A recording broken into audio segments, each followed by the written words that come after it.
Everyone, how's it going? Hopefully everyone had a nice Christmas break.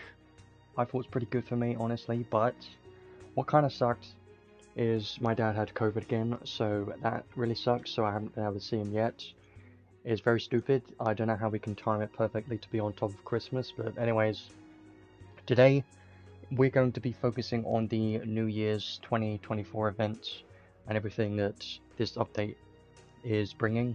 So the main focus will obviously be with the new unit Kynei and the new UR arc, but there is also a new limited arc as well that I want to have a look at. And as well as that, also just looking at everything that this update has, so all the current free stuff that they're giving out and the events. I do definitely want to talk about the event because I have been farming it a bit. That's going to be towards the end though, but I think this event is definitely good so far, but not going to worry about that yet. First of all, let's just get right into the unit part of this thing that we do. I like saying that. So there are a lot more banners available right now, and if you remember, New Year's events in this game usually have good rewards. They usually give out some good things, and they also have a UR guaranteed banner, like they always do. This one, there is 3 parts to this UR guaranteed banner, but I just want to talk a little bit about this first. So it's 9,600 paid crystals, and you get a unit, a New Year ticket, New Year trade ticket, and Ultra Rainbow Christstone ×2 and Hero Credentials ×10. So Hero Credentials, these are the paid materials, right? Yes, so that's okay, but what you're paying for, you're only getting 10. And one thing that I really want to mention a little bit first, and then we'll get into the trading space later, is the fact that there's this one. You have to get 3 of those tickets to be able to get the new UR, right? Which we'll have a look at in a minute. And also to get the unit and any UR. So if you remember, in the past, whenever we've had a UR guaranteed banner, you usually get 1 trade UR arc trade ticket, right, that can use for any UR arc apart from the new one. Well, what I don't like about this one is you have to get 2 of those tickets to be able to guarantee a UR arc, which that sucks a hell of a lot. But I'm just thinking that maybe the difference is it says it's 1 UR and 1 hero guaranteed. So I think in the past you didn't guarantee UR, so I guess that's kind of the middle point they're kind of thinking of, which I guess kind of makes sense, but I'm going to go talk more about that later. Let's have a look at Kynei first. So we don't really know much about her, honestly. I was expecting very much for there to be a new story in this update, but there isn't. I really thought they would release a new story because having a new story focused unit without a new story doesn't make too much sense, I think. And if you don't really know who Kynei is, she is basically Kyle's mother, so there is some story behind it. She's like, her and Megius together, they should kind of work well together, you would think. So, and Kynei's icon was in Megius's trait too. You could see her face there, which was interesting. It's even got her name on the trait as well. So she is a soldier type, and she's going to be a fire unit, obviously. I just want to say something though. She just looks very similar to Kyle, and it's just too funny. And I don't know if I can unsee that, you know? Like, yes, I like her artwork here, is good. But her 2D sprite, her pixel art sprite is just not... it just looks way too similar to Kyle, you know? Like, and the thing that is a bit weird is her hair is like brownish there, but down here it's black, so... It's like they just took Kyle and made him female and released a unit. That's just what it looks like to me, and it's quite funny, but Kyle definitely looks like his mother, for sure. It's too similar. So her stats, HP, pretty nice. Strength, defense, mind. I do like her stats. HP and defense are pretty solid, but when I was looking at her kit earlier, I felt like there wasn't that much damage mitigation in her kit, so I don't think she'll be able to tank very well. I was hoping that she would be able to be like a Claude or someone that can tank very well, but she's definitely not going to be on that end of the scale, you know, like Claude is incredibly strong. I like using Claude a lot in PvP because he's such a great unit there, as well as PvE, but Kynei's not going to be any similar to that. So absolute resistance is -15 to ice makes sense because she's going to be fire. +25 to fire, +20 to earth is fine. So M1 resistances look okay. If you look at it though, it is really good. You've got nil to illness, which is perfect. Especially if she's going to be a bit tanky. I don't know if she will, but if she could tank a little bit, then illness is very important to have resistance of. And she's got some stun resistance, which is going to help. And she's got nil to curse, so these three elements are the most important for a physical DPS unit. So that is great that she does have those three elements.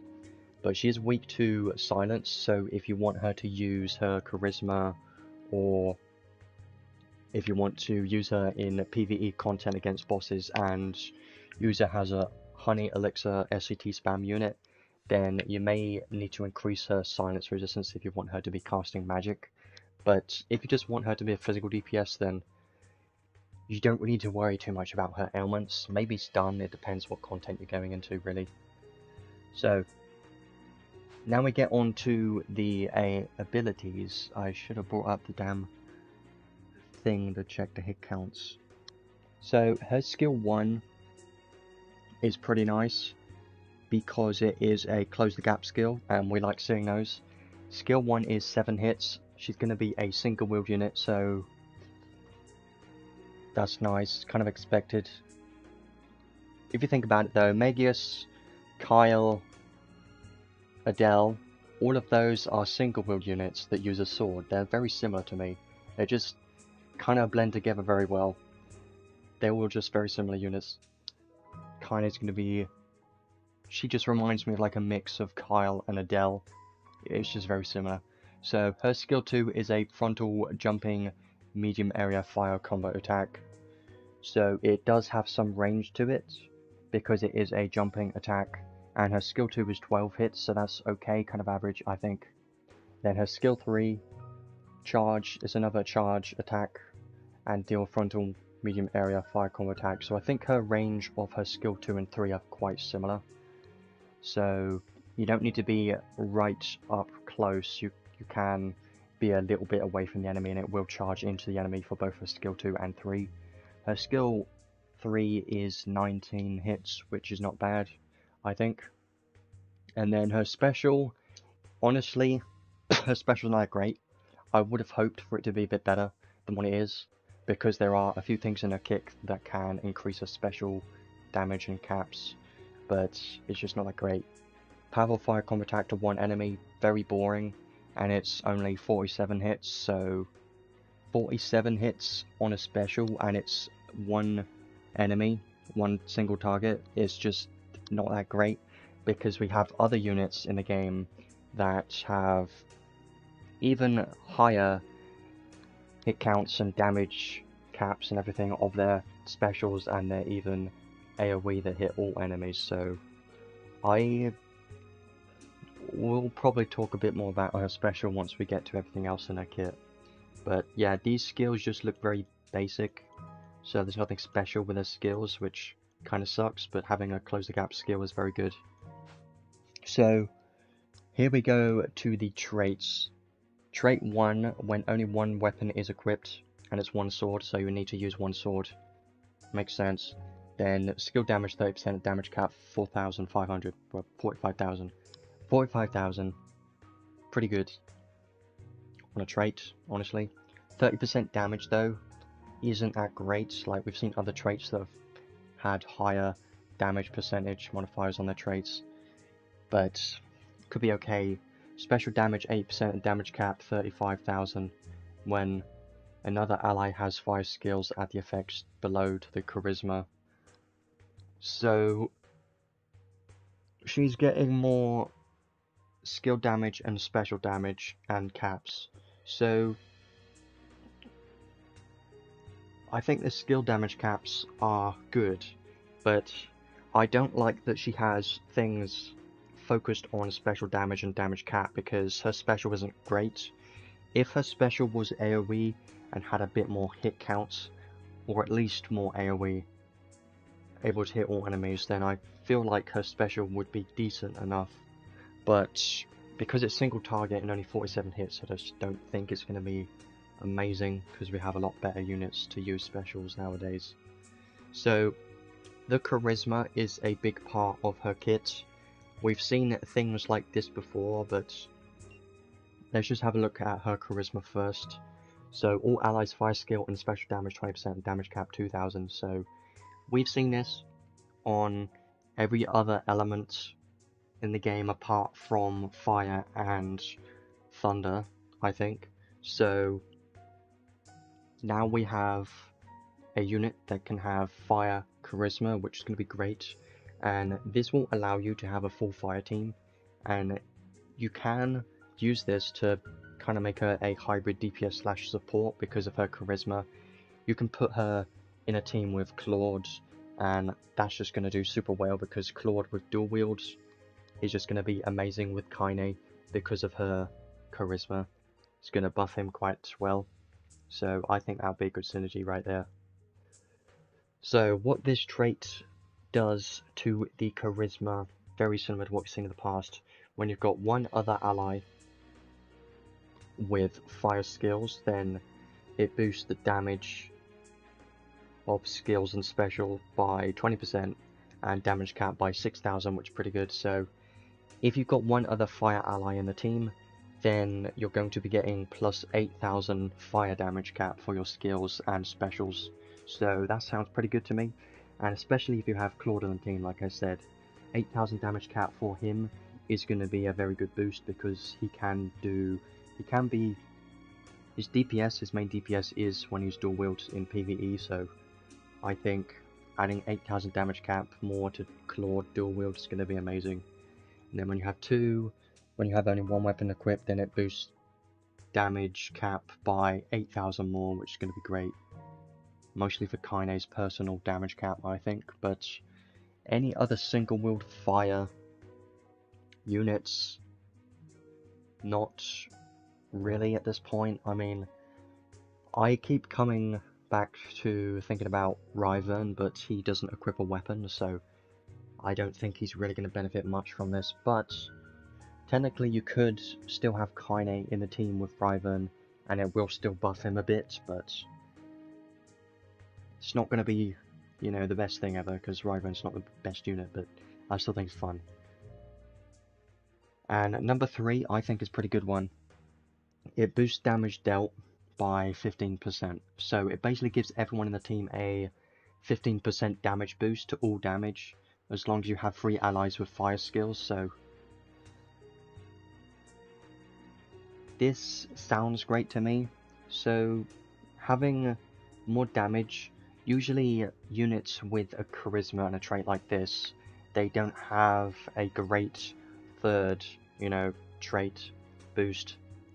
Usually it gives like more HP or something, but being able to have more damage, that sounds really good, and it's really going to boost the fire team. So now if you add it all together, you see 20% more fire damage here, and then 20% more there, so now you're at 40%. And then if you have everyone in the team is fire, basically, then now you get another 15%, so that's like 55% more fire damage to everyone. Sounds very good to me, and it could potentially work for some full fire teams in PvP or something, which I'm looking forward to, but I'm gonna have to think about how that would exactly work, because we don't really have a fire support, do we? Like a fire healer doesn't really exist, so we may only have 3 fire units in the team. Getting the UR arc from step 1 is just stupidly lucky. I wish I could do that. I haven't done any pulls yet, but we're going to do that later, for sure. One thing I'm thinking of is she probably going to do well with Garland and Claude. Those are the 2 units I can think of. And as well as that, maybe Shift Eliza, but not as much because her charisma's not going to boost her fire magic, because Kynei's not like Zekus, whose charisma does boost ice magic, so it's not going to be the same. But Eliza would still count as a fire ally, fire skill unit, so you could potentially use her in the team if you want, but just thinking about it, definitely think Garland's going to be a good option, and Claude with Kynei. But your support, don't really know, aren't really any fire support, or supports that have fire skills. Probably just going to have to go with Renna or Theria, one of the 2 probably. So her trait 2 is okay. It's very short compared to her trait 1, because her trait 1's mostly focusing on the charisma, and it's giving her damage and special damage, so trait 1 is focused on her damage and the charisma. Trait 2 is mostly focused on like a supportive type trait, like we usually have. So, won't flinch from earth and dark physical / magic attacks. Thing about this, it's good, but it's very situational, and the reason why I'm saying that is I'm thinking about PvP content, and I do a lot of PvP in this game, so I kind of know what people use. And the most meta type magic is Blizzard in most cases, especially Arena.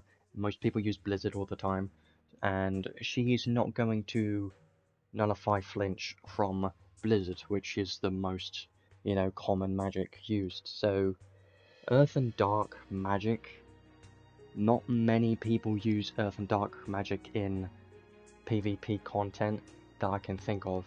The only ones that I can think of right now are Rabala, if anyone uses her, or a Dark Mage Freya. Those are like the only 2 that you could potentially counter and not flinch from, but again, that's just very kind of situational and you can't really rely on that too much. So physical damage though, yes, that can be useful. Not flinching from physical attacks from Earth and Dark sounds okay, but if you think about the most meta units currently, like Claude and Summer Sarah and units like that, they're not going to be Earth or Dark, are they? Not really. And even 2p, so yeah, it's not. Earth and Dark isn't the best element option, so that's why I'm not super excited about it, because it's just like, this isn't going to be super useful in most cases, especially if you try and use her in PvP, because most people won't use those 2 elements. She still could be good in certain boss stages though, I think, for sure. For each living ally, physical special counter damage taken minus 10%. So, there you go, we're starting to get something aimed towards taking less counter damage. Great. Now, this isn't going to be a game changer, I think, because it's only minus 10% per living ally, so it's not that much, but it's still helpful. And if you've got a full team, everyone's alive, then should take minus 30% damage from those, so it sounds pretty good. But it doesn't count magic, physical special counter. And then the final part of the trait is kind of interesting. When a special activates, boost the damage cap by living allies' total strength, defense, intelligence, and mind. I think this could be amazing in the future, potentially. Like, imagine if we had some units that can increase their stats by an insane amount. We do have some available already, but I'm just thinking, like, if there was some units that had like 1,000,000 defense or something stupid, then this would be ridiculously strong. But gotta remember that this is only to her special, and her special's only single target, and it's not that great of a special, so that's why I'm not super excited about this, honestly, because yes, this has some potential to be very good, adding a lot of damage cap to her special, but her special needed to be better than this. If it was against all enemies, I think it would have been decent enough to be good, you know, but since it's only a single target, I don't really care about her special, because I only really like specials that target all enemies or ones that do ridiculous damage and make up for being single target, but I don't think she does that. Like, we've got Nael special, you could use her special, and that's against all enemies, and it's just pretty good, so that's just overall better, I think. Decent traits, they are nothing crazy. I don't think the trait 2 is that amazing. It's a bit useful, for sure. Like, take less damage, and not flinching is always amazing, but I just don't like that it's only Earth and Dark, and in most cases that's not gonna be very helpful, so I like her trait 1, it's good. Let's have a look at the skills next. Already seen the charisma, gives everyone more fire, skill, and special damage, and damage caps can be very good, especially synergizing with her trait 1. HP up max, tag up max, fighting spirit 2 and 4, so we've got a lot of strength and HP, which is nice. Heroism up 3, even more stats, makes sense why she has good stats here, I guess, because of the skills that she has with HP and strength. Critical up 2 and Divinity Buster, so Divinity Buster is pretty great. Physical attacks and special and counter an anti-god, dragon, spirit, undead type effect. The main one here always being god type, slayers, very good. So this could help against god type bosses or god type enemies. Potentially against Garland because he's a god type unit. So that's nice. Auto Grand Brave and Auto Critical and Auto Haste. So here's the thing that I don't really like. The fact that she's only got these 3 here. Haste, Critical, and Auto Grand Brave. They are good, but I felt like she needed more than this, because she doesn't have Auto Protection or Auto High Protection. If she had Auto High Protection, I think she could potentially be pretty tanky, but because she doesn't have it, I'm just having doubts that she is not going to be tanky at all, you know.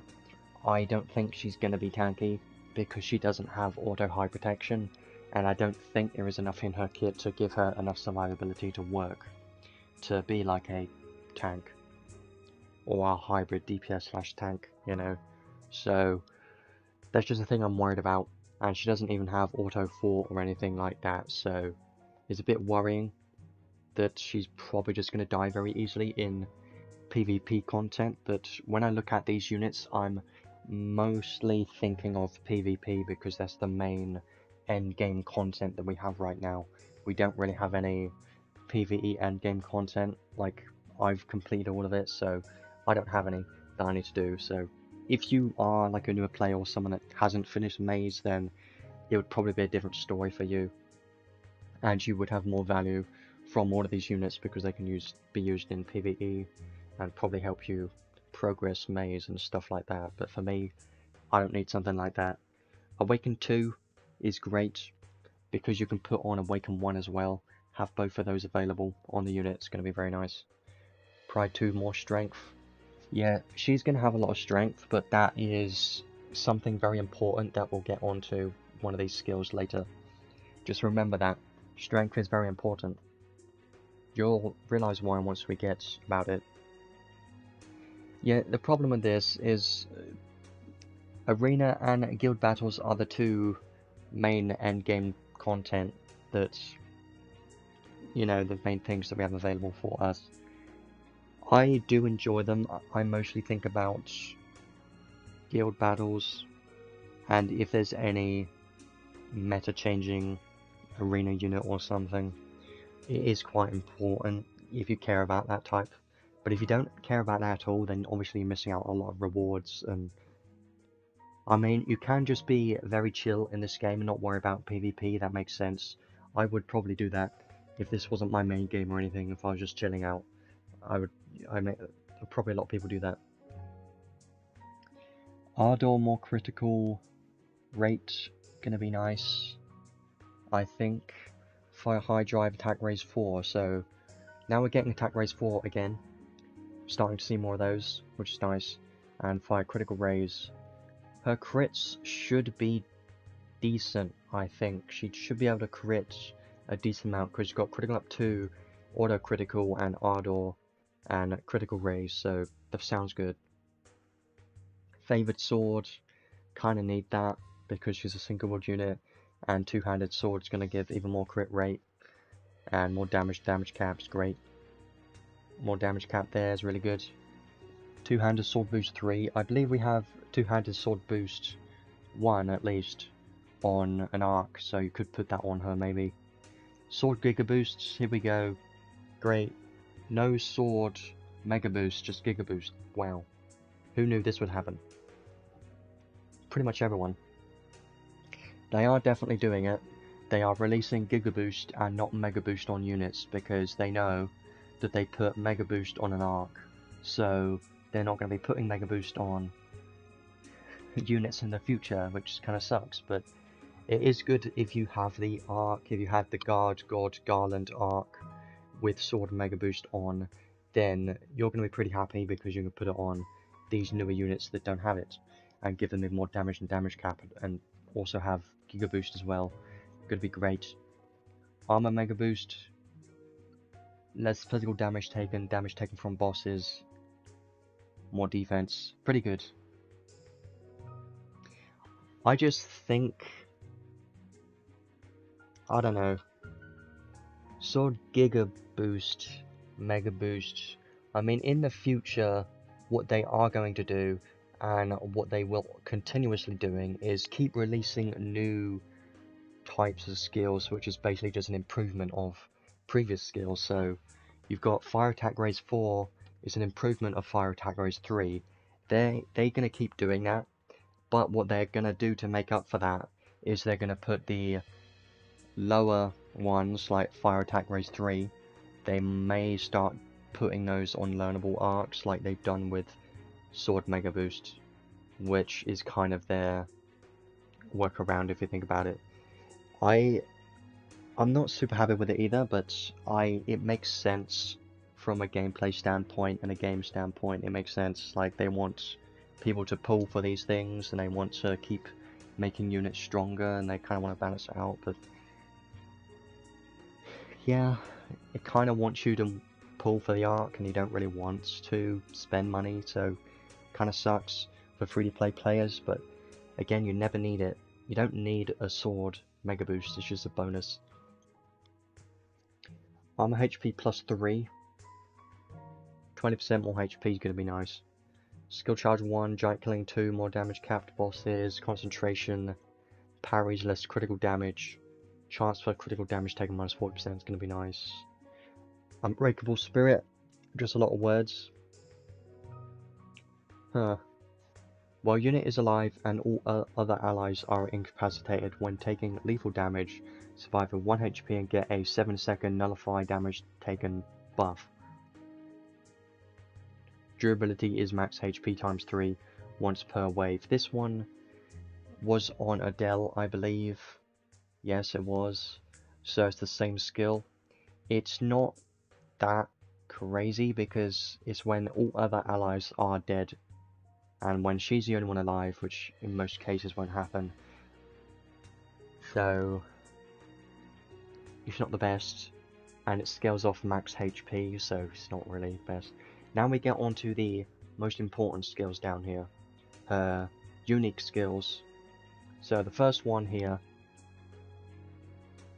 when equipped with only one weapon, obviously going to be all the time, chance to boost skill damage to bosses, boss monsters plus 120% and damage cap a lot. I don't want to read that many zeros, but that's 100,000. And when dealing critical damage cap, 150,000 more. So yes, this is big numbers, I get it, but you got to think about this. This is only against bosses, which sucks, because if it was against, you know, any enemy, if you could do this in arena, for instance, this would be pretty funny, because then you could have 120% more damage and have a crit at the same time and do ridiculous damage. But obviously they got to balance that, Otherwise it'll be a bit too strong and probably one-shot everyone if you get lucky with this. But this is basically equivalent to giving a bit more damage cap randomly, and the chance for this to activate is 10%, so that's not bad. You just got to remember that she is single wield. If she was dual wield, then this would have been way better, obviously, because double the hit counts, higher chance to activate it, but since she's single wield, this isn't going to be super reliable. It's just think of it as a random damage boost occasionally. You will see some high numbers, but it's not the best thing ever, because it's just every once in a while, so it isn't going to be that much for damage or DPS increase, really. Might and Main. When skill attacking, boost damage cap based on the unit's strength. This is the one I want to come back to. Plus 2000 for every 1000 strength, and chance for specials to deal critical damage. So, here's the thing that I think is very interesting. So, I really like this. Reason being, it's got like endless scaling, technically. So, let's say in the future we get more skills that can increase the unit's strength. That is technically going to increase her damage cap potential. So I do like this, and I hope they release more things like this in the future, but I guess I understand that they do have to balance this. Otherwise, if this was on dual wield units, it would be pretty strong, especially if it's on a certain unit that has insane stats, then it would probably be a bit too strong. Yeah, 4000 strength, 8000 damage cap, very good. And you can increase that further, because imagine if you had like even higher strength, like 8000 or something, you can just increase the damage cap by a lot more. The only thing that makes this not as good is the fact that she's single wield. If this was on a dual wield unit, it would be amazing, but obviously they probably wouldn't do something like that. But I'm hopeful they do something similar in the future. Like, imagine if they did this for defense or something, like if you have more of this stat, then you get more damage cap, or like more health or something. They could do a lot of interesting things with this, and I do think this does kind of enforce you to want to build very high strength on this unit. Well, here's the thing.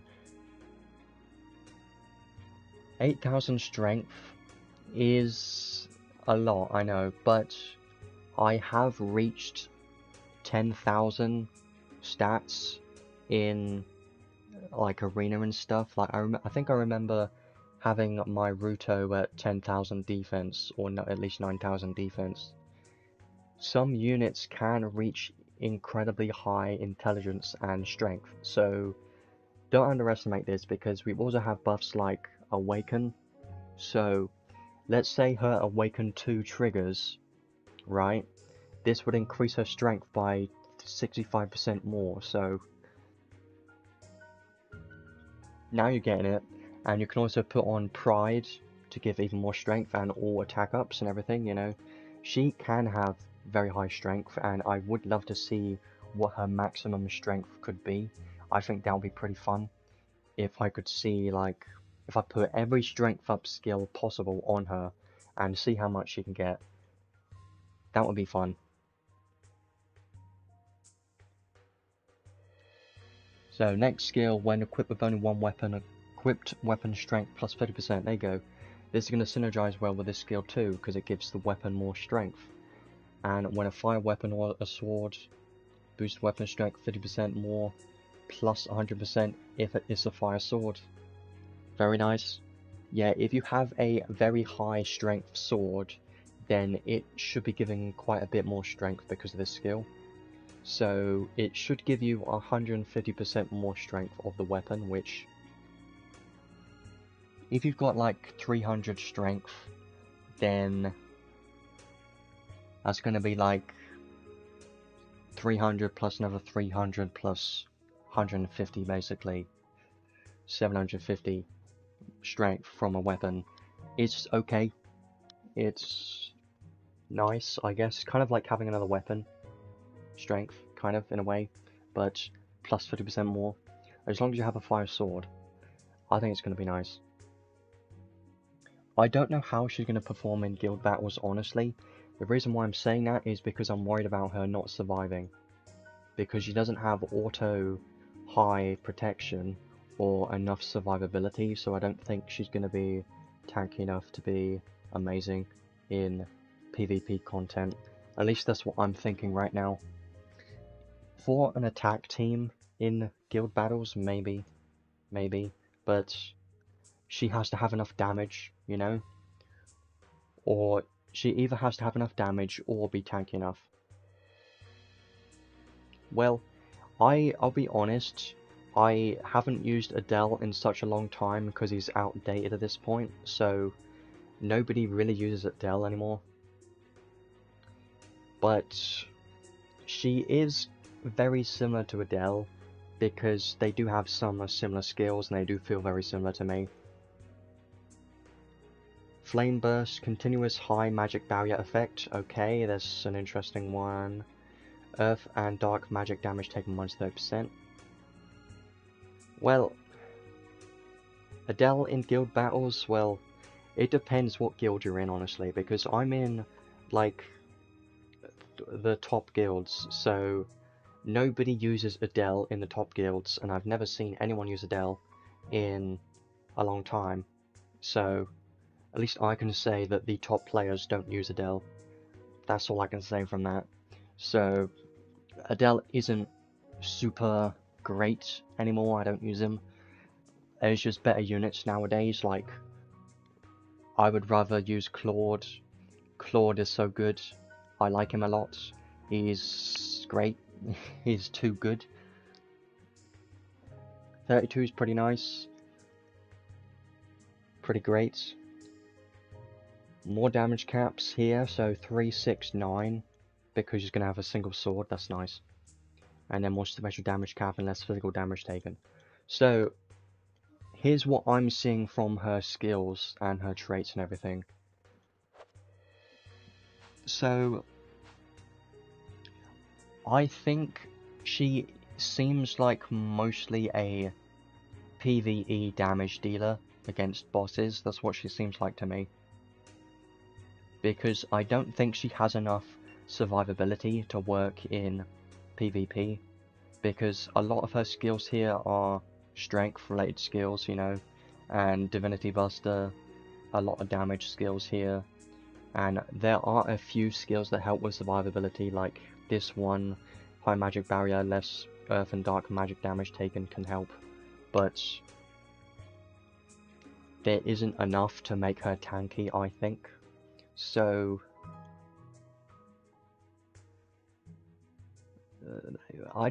you haven't used Claude enough, if that's what you think.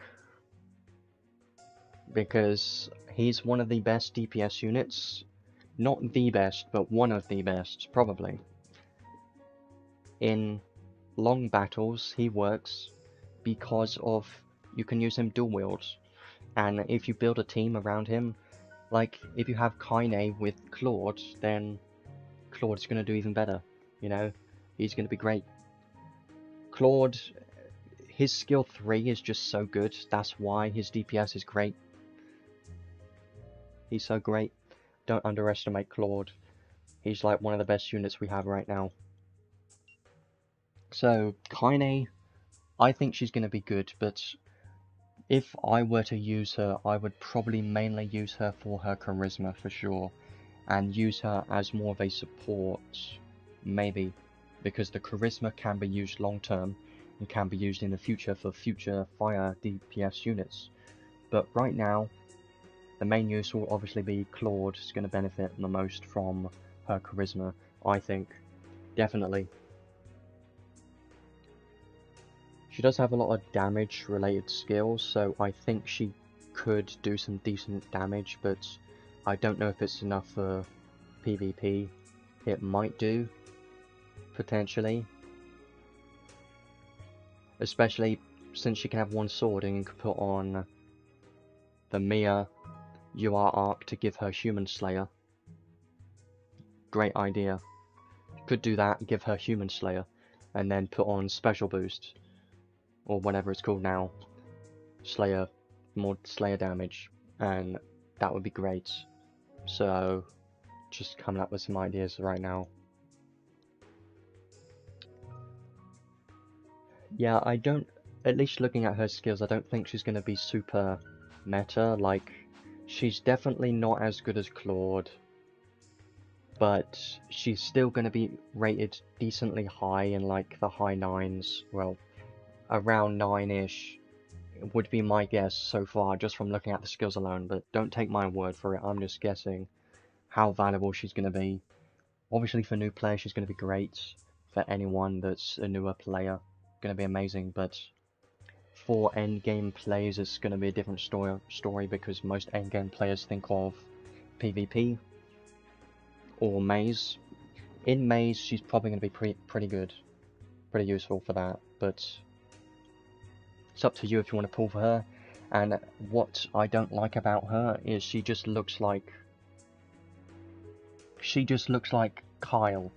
That's why I don't really like her, because she just looks like Kyle, a female Kyle, and I just can't unsee that ever in my whole life ever again. So I wish she looked different. Yeah, no 2p, but no, not every unit needs to be a 2p. Like, the reason why I'm a bit biased is because I like PvP units the most in this game currently, because I have no use for PvE related units unless they are high DPS. Yeah, she's Kyle's mother, I get that, but she just looks like Kyle. Like, you can't tell me this sprite here just is Kyle. It is. I mean, if you arrange these letters and change them around a little bit, you'll get Kyle. You got KY, almost there.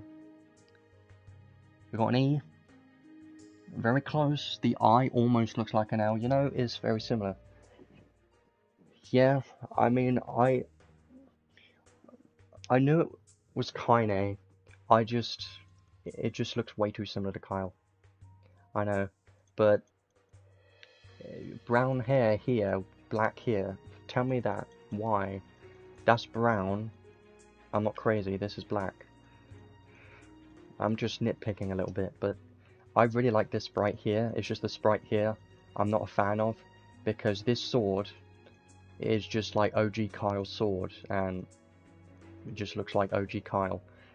Like, I can show you that, and you'll understand. It just looks the same.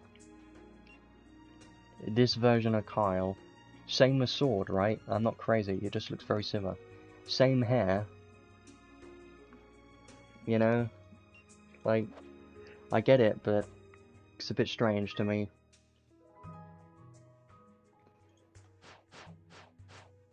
So, I will definitely talk more about Kynei a bit later and do some testing once we get to that. But I also have to look at the UR arc next, because that looks quite interesting, I think. So, we'll look more about Kynei. Kyle is using her sword, yeah, but that doesn't make sense. Like, no sense. That means she's gonna be weak as hell, right? Because the sword is the same as OG Kyle, which sucks. You know, game logic makes no sense. No logic whatsoever. I would like it to make sense. Yeah, Kyle's garbage. She's terrible. Kyle's gonna get another shift, I swear. He's probably going to, at one point. Maybe. So, here we got a new UR arc. Looks pretty nice. I'm assuming this Demon Lord may show up in the event story. It hasn't yet, but I'm assuming that in part 2, maybe this will be the boss or something, I don't know. Demon Lord Karma Nog. I'm just gonna call him Demon Lord Karma. You know, Karma's the name of my cat, and she's a pain. Anyways, stats looking pretty nice. HP, strength, defense. Having high strength makes sense, but this is at level 15. So, this arc trait, this is something I think could potentially be very good. Battle start, give Grand Brave effect to all allies. quite good. Maybe. I mean, think about it though. If you equip this on Kynei, she already has Grand Brave, so it's not going to benefit her. It's just going to benefit other units that might already have Brave but not Grand Brave. Well, 5th anniversary character, I don't know. We can't really say what the future is going to hold, but one thing we can be certain is there's going to be a Shift Megius coming sometime in the future, because somehow he got the most rated on the community poll as the most wanted Shift unit. I don't know how that happens. I don't agree with it, but whatever, that's going to be something coming in the future. Frontal physical attack damage 30%. That's great. I really wanted a Shift Lily the most, or a Sevia. Shift Sevia would have been very nice. I would like an up-to-date Sevia right now. I like Sevia. If we can get a permanent Sevia, another one, I would love it. She kind of looks similar to the most recent Melza though. But yeah, that voting poll was kind of biased. It was a pain. I wish my votes counted, but they didn't. Because it felt like my votes just didn't benefit at all, because all of my votes were units that didn't even get the top 10 anyway. Frontal physical damage taken minus 10%. Quite good. When a physical attack critical occurs, chance for damage 35% and damage cap 35,000. So, I just want to talk a bit about this trait first, because this one's an interesting one. I voted for Sevia, Lily, and De Groog, I think, because De Groog hasn't had a shift yet, and that would be nice. So the good thing about this trait, 30% more physical damage, great, but it's only frontal physical damage. Most of the time, that's going to happen anyway, but if you're hitting behind the enemy, then you're not going to get any bonus from this, but it's still nice. And you're also going to take 10% less damage. And then a critical, there's a chance for 35% more damage. So in total, you could potentially get 65% damage, which is insane for an arc trait. That's why I think potentially this arc trait could be very strong, because you've got some high damage potential here with the 30% more damage here, and then 35% critical damage. So also, if this like is a modifier like 35% more, like times whatever, 35% more damage on top of everything else, could be amazing. Like if these times each other and end up being really strong, could be very nice. Like what I'm thinking is a critical occurs, you have all of those crit damage modifiers, and then this gives like 35% more damage. So is it like plus 35% more critical damage modifier, or is it like 35% more critical damage on top of the critical damage you already have? I still think it's going to be very good. Yeah, most physical units are frontal damage, so it's quite easy to be in front of the enemy. So this is going to be quite good. One thing I don't know yet is what is the chance for this to happen. There's a chance for damage and damage cap, but what is the chance? I really need to know that, but we're not going to know that yet. I have no idea what that is. I'm going to have to wait until someone figures that out, but I'm hoping it's a decent enough chance. What would be the best chance? Well, at least a 10% or more, at least. If it's below 10%, I'm going to be really sad, but if it's 10% or higher, well, if it's 10%, I'll be okay with that. If it's higher than that, I think it's going to be pretty nice. Because you could use this on a dual wield unit. And a dual wield unit is going to have even more hit counts, which means they could have dual wield hits with a lot of hit counts and have a chance for 35,000 damage cap on their crits on a dual wield unit. Could be very nice. Yeah, I'm thinking this trait could be very good in PvP, but as well as that, potentially in like PvE against boss stages and stuff, maybe. If you need the damage, but the damage cap is not reliable, so I don't think that's going to be a good idea to rely on that. But the damage, I think the damage, for sure, may be good enough to be used in PvP in Arena, but it really is going to depend on this chance. Yeah. Garland does no damage. He's just a tank. I just think of Garland as a single wield tank at this point, because he doesn't do damage. He hits like a wet noodle. Literally.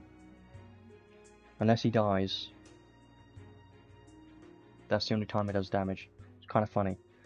Let's look at the learnable skills next. So these learnable skills have some interesting new ones here. So Braver is a new one.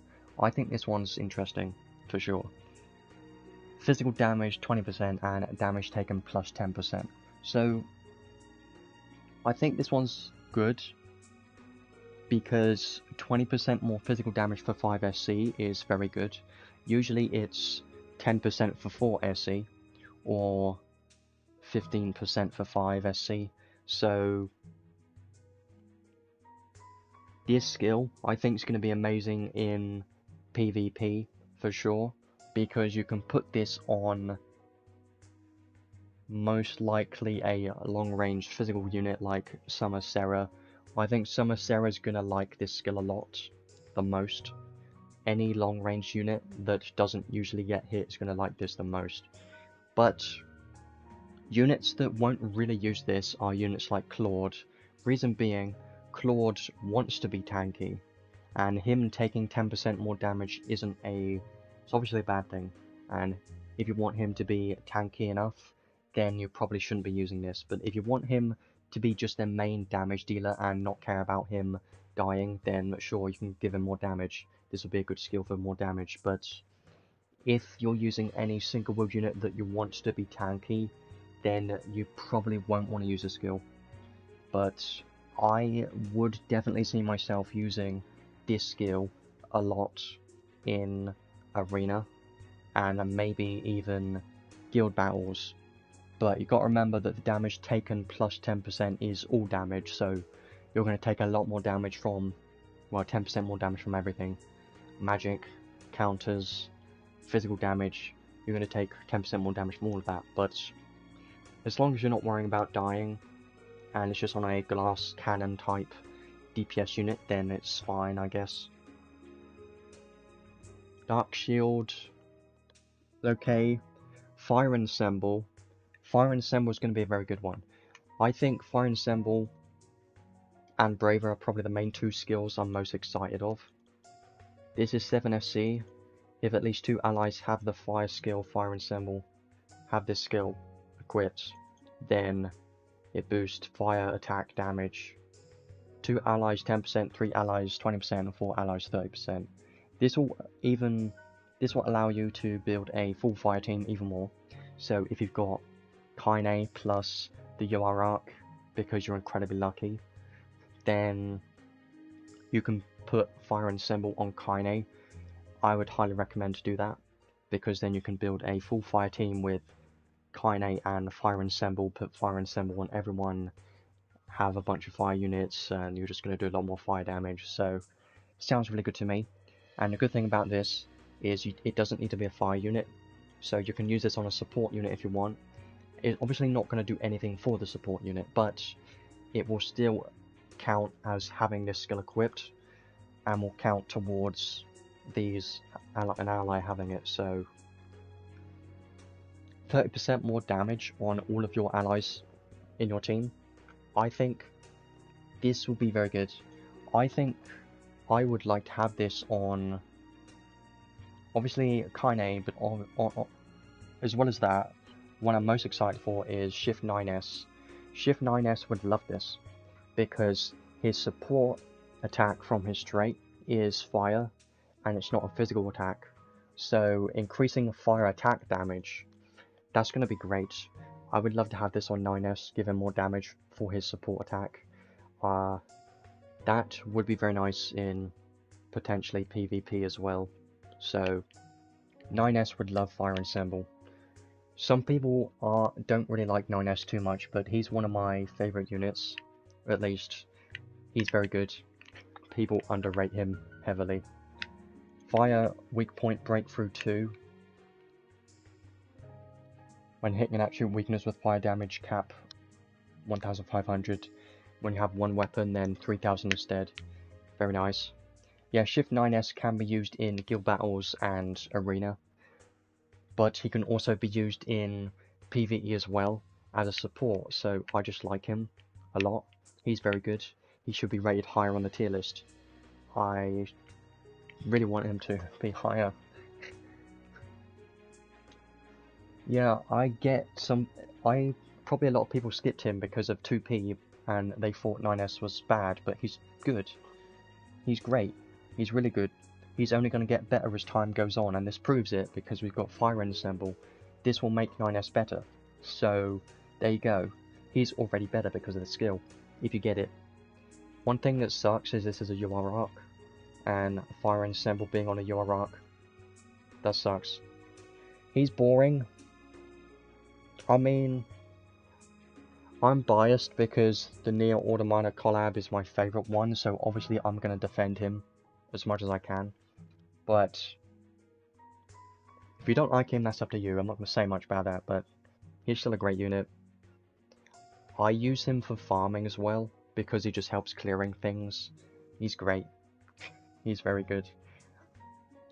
You know what's funny? I'm probably going to show you later, actually, once we go into the event. You can clear the event stage with V and Shift 9S. And if there's one enemy, before V can use his skill 1 and hit the enemy, 9S kills the enemy before V's skill 1 can hit them. It's just so funny. He's good. I'll probably show him a bit later, maybe. So learnable skills are very good. Let's look at the arc skill. So I did have some hope for this. I thought this would be the one thing I wanted, but it's not. The one thing I wanted was 10,000 physical damage cap to all allies, but it's not that, sadly. Give unit a skill damage 35% / damage cap 10,000 / damage taken minus 35% auto revive effect buff. A lot of words. But basically, yeah, when only one weapon is equipped, it's 20,000 instead. I think this is good, but I don't think I would get it to level 10 because it's only to the unit. It's only to the unit equipping the arc. Yes, it's good. I know to all allies it would be too strong, but what I wanted was if you just remove everything here and just have damage, physical damage cap 10,000 to all allies, I would have been happy. Because that's what I want. I wanted to put it on a support unit and then give everyone in the team 10,000 physical damage cap, but we still haven't gotten that. We've got special damage cap and we've got magic damage cap, but we don't have physical. Why? Why don't we have physical? We should. I think this will be good, and I think it will be very funny if you use this on a dual wield unit, because you're giving the dual wield unit 10,000 more damage cap, which is great, but also if this trait activates, then you're getting a 35,000 damage cap from a critical, so technically you could increase the damage cap of a dual wield unit by quite a lot, especially if they have a bunch of crit rate to increase the chance of this happening. It could be very nice. I think it could be very good, but you don't need this at level 10, honestly, because most content, well, every content in the game doesn't require this because I've already beaten everything, so there you go. But If you think to you that you would use this a lot, then you could get it to level 10, but there are other priorities, being Great War Ruin and Theopolis, the main two. Probably Theopolis I would recommend the most because that was the one I used the most. And potentially Council of 10 as well. Those 3 arcs. This one, you may not even care about this, honestly. You would probably only use this arc for the trait, I think, but it's still a bonus. It's a good skill. I want to know what it's like at level 1. Archive rewards, I don't think it's that great. I think it's okay. Physical attack damage to divinity types plus 10%, alright. And damage taken from divinity types minus 15%. So it's not the best thing, but it does give curse resistance. The stats are okay, trait is okay, but I don't think it's good enough to be a Archive reward on a UR arc, in my opinion.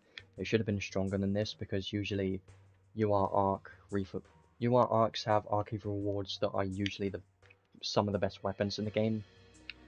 It's good, but is it great? No. Because we have better options than this. Like, there's a Godforge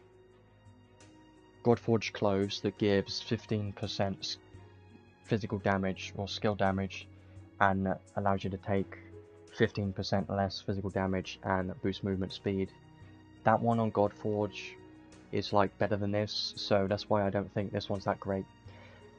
I could see myself using it sometimes, and it can give you another option for clothes, but it's not the best. So overall, I think this arc's pretty good. It's worth having, but it's not definitely not worth chasing for or pitying at all.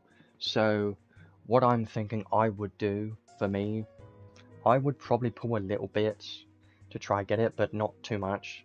Like, if you get Kynei when you're going for the arc, then probably just stop at that point and maybe try and get lucky from tickets or something, depending. But definitely don't do the 400 summons just to pity this, or do all the step gachas just to get this, because it's just not worth doing that, because it's too expensive to do that. But if you do manage to get this, that would be incredibly lucky. I am hoping that I get this, but I don't expect to get it at all. I'm just thinking I would really like to mess around with this arc, because there are a few good things that I would use. Like, I would definitely want to use this trait and try it out, because I don't really know how good it is at the moment. So this would be something I want to test. The skill, I think it could be good, some extra damage caps, but I don't know what it's like at level 1 at the moment. The learnable skills, I would definitely use Braver, and I would definitely use Fire Ensemble, so there is some value with this arc, I think. And the Archive reward I could potentially use sometimes, so this does have some value to it. I just don't think it's worth chasing for, never worth chasing for an arc, but if you like it that much you could try and get it, but just don't do the 400 summons, it's just never worth doing that. So yeah, I think it's great. Definitely not the best, but still solid. I think the trait and the learnable skills definitely does make it strong enough to be a UR arc. That's what I think. So, decent banner, for sure. Kynei is definitely going to be a useful unit for fire teams. And the UR arc, if you manage to get that, will be amazing to have on your account, and it will allow you to help with fire teams as well. So if you like fire, then this banner is probably going to be a pretty nice banner. Now I want to have a look at her paid equipment and the trading space. Yeah, she's way too similar to Kyle.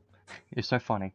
She's kind of like a Kyle and an Adel mixed together, and somehow it turned out to be female. That's what I think. Let's look at her paid first. So she's only got one, which sucks a lot. We hate that. But it is quite good. So it's an armor, strength, defense, mind, okay. So Scarlet Sky Charisma damage cap plus 1000 more. Nice. We've seen a similar paid equipment on someone else before. I don't remember who. I think it was Zekus, maybe. But actually, Magius has a sword, a paid sword that was 50 credentials and increased the damage cap of the charisma by 1000 as well, so kind of similar to Magius paid equipment. Fire attack damage 25% and damage cap 5000. Physical and magic attack damage taken minus 10%. I don't remember if Zekus had it. I don't think I have his paid. I actually might. Yeah, Descendant of Adel always says. Always hear that a lot. So, here's the thing about this armor. It's great, right? Like, if you're using her as a damage dealer, you're getting a lot of damage cap, right? And this 1000 damage cap will boost your fire teams by a bit more, but do you need it? No, because we have other options available, so you don't really need it. So it's definitely not worth getting 50 credentials just to get it. But if you have the credentials already, or if you're close to it, then you may as well get it, but it's not worth doing the 50 summons for just to get it for sure. 10% less physical magic damage isn't a whole lot, but it does help a little bit. The stun resistance helps a bit. Now that will allow her to get nil to stun, so that's useful. Then plus 10 to ice, gonna help too. 25% more damage and 5000 damage cap. It is a good armor. I just don't think it's worth pulling just to get it. But if you do have the credentials, or if you're close to getting it, then you might as well get it. That's what I think. If I was at like 30 credentials, I probably still wouldn't get it, because I just don't think I need it. Like, you don't need it at all, because there are other options, and damage cap isn't really super important. Damage cap is more important on the highest DPS units in the game, like Claude and 2P and other similar units. But on Kynei, she's definitely not going to be a high DPS unit, I think, so she doesn't really need the damage cap here. That doesn't really matter too much for her. The damage cap on the charisma is great, but 1000, it's not a game changer, it's just 1000 more. But if you care about this unit being used long term, then it would make sense, there's more value there. So it's pretty nice, but I wouldn't pull just to get it. Now I want to have a look at everything else that's in the training space, because we do have a few events going on right now. So let's just go in order, might as well. This one, the Omikuji, weird names that I can't pronounce, great. So this is basically, you do this daily, and you can get one of these materials depending on your luck, which is weird, but you get one guarantee just from beating the stage, and then you open it, and then it kind of tells you your luck, kind of like a fortune thing. I did manage to get a great luck one today, so maybe that means we'll get great luck, but I doubt it. Let's hope though. So you should probably use the guarantee one on this ticket first, and then I would probably get the God Relic Prism Shards next, because I like those a lot. There are a lot of good things in here. You are Stardust, God Relic Prism Shards are great. Some of these materials, ideally you do want to get the Great Luck one, because that does have the best rewards, but that just requires you've got to have good luck for that. Ultra Clusters can help, and there isn't really much else down here. So yeah, the Great Luck, you definitely want to get those. You can trade for them too, if you get unlucky, which is nice. New Year Medal Trading Space. This is like the just material trading space things that we've had in the past. If you do any stage, you'll get some materials for this, and then what you should be doing is using all of them on tickets right now. Get those tickets. Great. got all those tickets, and then you use those tickets and you get something good from those tickets, you hope. More God Relic Prism Shards, I love that. I want more of those so I can get more plus 30 units. So yeah, don't worry too much about this, you'll get them passively as long as you're active and doing the event stages. Most of these medals I got from farming the event stage, which I do want to talk about a bit later. But for now, let's just look at the training space. So this is the event training space. More tickets, great, love it. Gotta get those tickets. And God Relic Prism Shards, love those too. Also a prism here. Very nice. And then definitely some useful materials here. Yeah, this event, I'm probably going to talk about it later. I could talk about it now. I might as well when I'm here. This event is amazing. I'll probably talk about it later actually. Makes more sense. We'll just go over trading space for now, but the trading space is decent.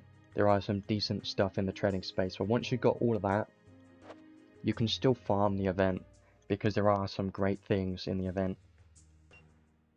This event, Christmas event, finished. Just make sure to trade everything there, and then I don't think there's much else. This one, yeah, this one's the stupid step stature. Yeah. So, what's different about this is you need 2 tickets. 2. I want to repeat that many times. 2. The reason why is because in the past, if you remember, it was 1 ticket, and now it's 2 tickets. They're trying to be greedy. But they are trying to balance it because the guaranteed gacha now guarantees 1 UR arc. So that's the kind of in the middle they're thinking of, is that you don't get a trade ticket anymore, but instead you can get 1 guaranteed UR arc randomly that could be a dupe, and most likely will be. But if you want to get something new, one of these that you don't have, then you have to do 2, which means you've got to do 2 of those step gachas for a lot of paid crystals, and you've got to give us a lot of money, yeah. It's not the best. Especially if you need to do 3 to get this UR arc, but would I do it? Probably not. I don't know. It's a bit expensive. But honestly, if you think about it, pitching this right here is like about equivalent to pitching a unit in a step gacha, so it's not too bad, I guess, if you think of it like that. But it is still a lot for most people. That's pretty much everything in the trading space. Yeah, this one is the normal one. Yeah, I would really love the arc. That's the one thing I want the most from this. But again, it's a UR arc, so you're most likely not going to get it at all. Unless you get lucky from either step gacha or something, or you just get it guaranteed. It's up to you, but we'll have to see what happens then. I would definitely like to have this the most. Kynei would be nice to have too. It would be nice to have both, I know, but I do think the most value does come from the arc. But Kynei does have value too. So that's everything in the trading space. There isn't really anything else I want to talk about there. I will look at the event a bit later on. I do want to go over to summons now. We might as well do that. It's been over an hour. I haven't even started the summons yet. We've talked a bit too much about everything.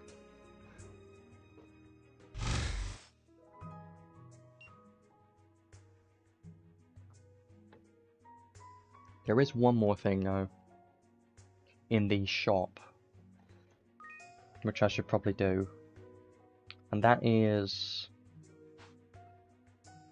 this new arc here. So 9,600 paid crystals is equivalent to the UR arc guaranteed step gacha. But for this you get the new arc, 3 of those 10 tickets, LR Stardust, Ultra Rainbow, Christstone, Soul Crystal, Ethereal Mother Souls, 3 God Relic Prisms are pretty good, 30 Hero Medals, not bad. I want to have a look at the arc right now. So this one is a new one, but it's a paid arc. So this happened last year as well, with the previous one, which is also here, but not in this one. It's here. The New Year Wishes. This one's very good. I'd probably recommend to get this one because this time you can only pay. It's only 6,000 paid crystals to get this. That is worth it, in my opinion. Because if you think about it, 6,000 is equivalent to 2 10 pulls, which you're getting right here from those tickets. That's just what I think. So, Golden Alpenglow. The trait of this one is quite weird. Physical and magic attack damage taken minus 20%. Okay. HP at plus 3,000. Okay. And when drawing a strength minus 35% debuff from the skill, which is in learnable skills, then it restores 1 SET stock for all of the skills instead. And that will start autocast Giga Drain and Giga Nemesis. That sounds great to me. Giga Drain, Giga Nemesis to all enemies. Huh. That does sound pretty good, honestly. So, learnable skills are the main thing about this. Yeah, free-to-plays can't get this, but I don't know how to think about it. I mean, last year, it was okay. This one, I don't know. They only ever do this once a year, though. Learnable skills, there's 4 unique skills down here. Hamayumi, though equipped, 15% more physical and special damage for 6 SC. Not the best. If it was 5 SC, I would have been okay with that. 6 SC, 1 SC too expensive, but 6 SC is still okay, I guess. You could use this on any bow unit like Foul. Or Foul. Yeah, Foul again. That's the main bow unit that I can think of. We don't have any bow high boost or bow boost on an arc yet, so this is kind of your alternate. Yeah, the last year one, I think what makes it bad is the fact that they're very good. And people don't want to spend the money, they want to be free to play and they feel like they're missing out, which they are a little bit, but I don't know. Technically, for how much it is worth it in game terms, but obviously with real money terms, it's not worth it. That's the difference. So, Lots of Fortune, this one is the one that is with the trait. If you get the debuff from the skill Lots of Fortune. So, what Lots of Fortune does is it, at the start of battle, it gives a boost strength buff or cut strength debuff. It's kind of random. So, it either gives you a Brave equivalent, or Grand Brave, or 50% strength if you're lucky, or a debuff. If you get the debuff and you have this arc equipped, then it removes the debuff and it gives you an SCT stock for all skills instead. You know, it's an interesting synergy, but I don't really know how great it is, because this is at battle start. Battle start, so that at the start of battle you have a chance to get SCT, but it's a chance. So it's not very reliable, it's not going to be that great, is it? A 1 in 4 chance, basically, to get SCT. And then 108 Bell Tolls. This one's a very interesting one, and I don't really... It's just a weird... It's very weird. So, during 10 hit or less combos, 10% more damage. Now, the good thing about this is you're getting 10% more damage for 5 SC. And this is all damage, so this will count towards magic, and physical, and special, and even 2-piece counter. So that's great. You could put this on 2P and give her even more damage if you want to, which you may not like that because this is on a paid arc and 2P is a meta unit, so you may think that sucks, but again, 2P doesn't really need this because she's mostly there to be tanky, and 10% more damage isn't like a game changer or anything, and it's only when you're 10 hits or less as well. On combo hit 108, damage cap 108,000. So this is just a gimmick, really. Don't worry about it, because you've got to reach 108 combo. Obviously that's reachable in PvE against bosses, but reason why this doesn't matter at all is because it's one hit. On this hit, it has this damage cap, so it doesn't mean when you're above this hit count, because that would be too broken. It's only one hit, so it literally doesn't matter at all. Like, it doesn't matter. It's just like, you'll get one hit, which will have this insane damage cap, and then that's it, you know? So, it's a weird one.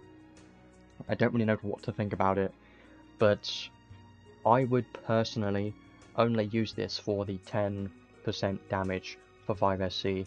The damage cap here is just a gimmick, you don't really care about it at all, it's not in... Just ignore it. It doesn't exist. I know it's a big number, but ignore the big number. It's just 10% more damage when you're below 10 hits. That's it. And then Lunar Zodiac Power Magic. This is basically equivalent to the physical one we had from the last year's New Year arc. You get a dragon type and magic damage 12% and damage cap 1200. Guess who loves this? Yeah, Lenius. He would love this so much because he's got double hit counts of his magic. So, yeah, Lenius would love this. Anyone else? Not really. Lily, yeah, sure, but most of the time it isn't that much of a difference. But on Lenius, though, yes, big yes from me. So, I think this arc is good. Do I think it's worth buying it? Probably not, but it's up to you. Like, I won't stop you. It's still something that can help your accounts a little bit, so it does have some useful things. Archive rewards, battle start, and every 20 seconds randomly cast either Grand Brave, Grand Aura, High Protection, or High Magic Barrier.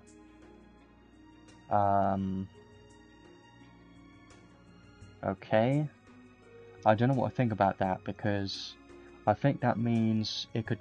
Does it mean it casts it to the whole team, or just the unit? I don't know. It just says it randomly cast it. Well, it's probably not. It's probably only to the unit, because it's not like a Giga version. That makes sense. HP, MP, Defense, Mind, Strength, Intelligence. This is a weird one. I don't know what to think about this one. Probably wouldn't use it, honestly. It's an accessory. So... Weird one. Very weird.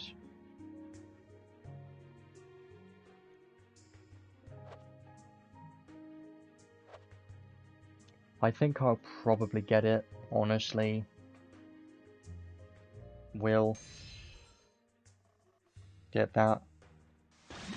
But don't judge me. I just think it's pretty good.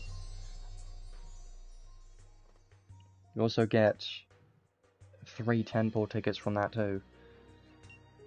So you're not just paying for the arc, getting everything else with it too.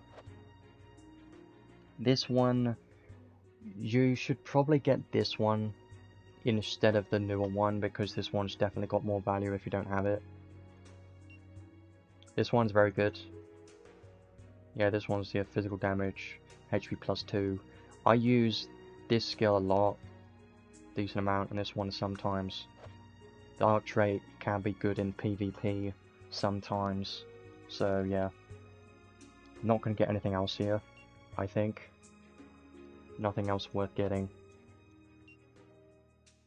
Temple ticket. Yeah, I'm not gonna get anything else.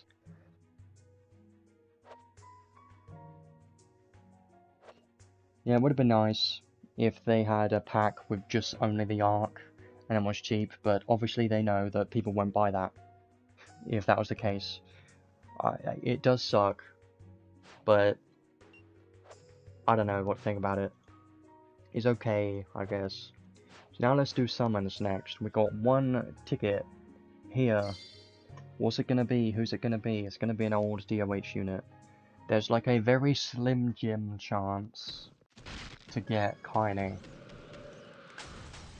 but I'm pretty sure it's a guaranteed unit, I think, but this doesn't even look promising at all.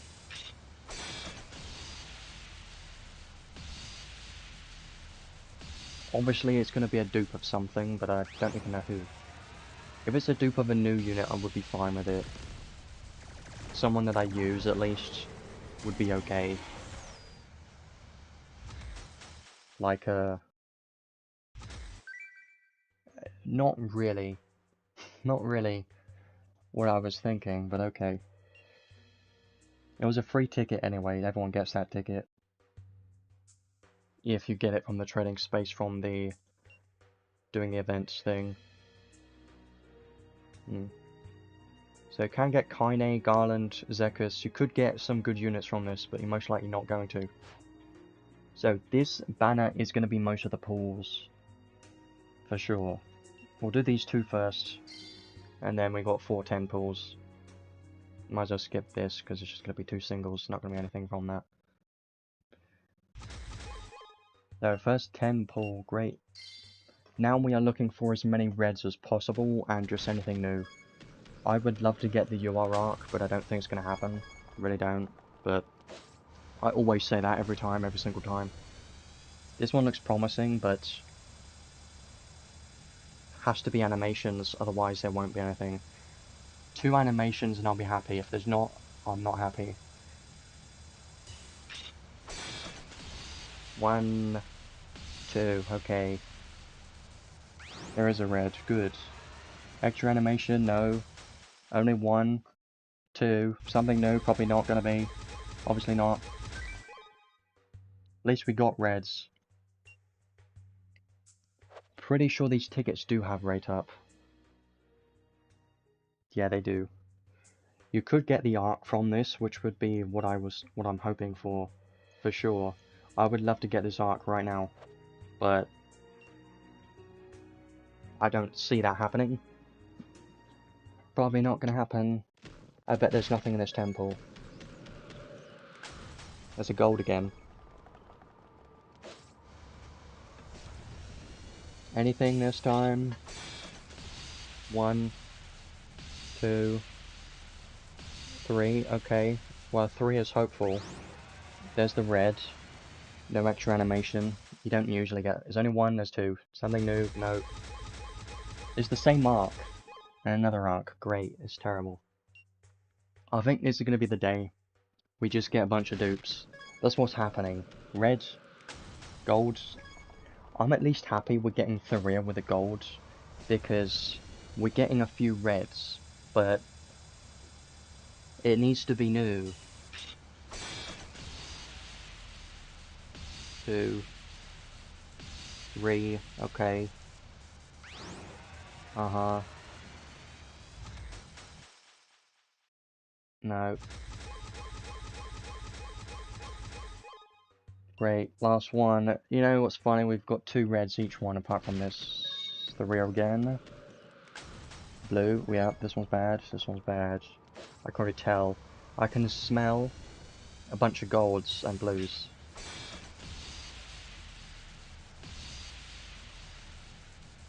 If there were to be a red, which there's not, then there would only be 1. Great tickets, wow. Never get anything from tickets. Well, the last thing I got something from tickets was, I think it was Diablo or something. I think I got him from tickets. You can get a few more tickets from login too.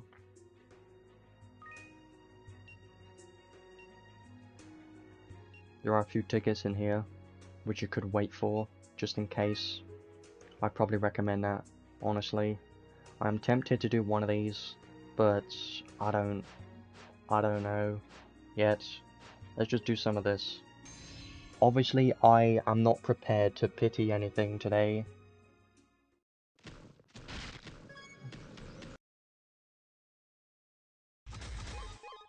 I don't know. They wouldn't. It's just what it feels like because we have bad luck. That's just how it is. I'm only going to watch it if it looks promising. Most of these are going to be a skip. I always watch the 10 pools though, unless it looks terrible. The Rhea is promising, but a blue is not promising, so it's mostly going to be a skip for me. Yeah.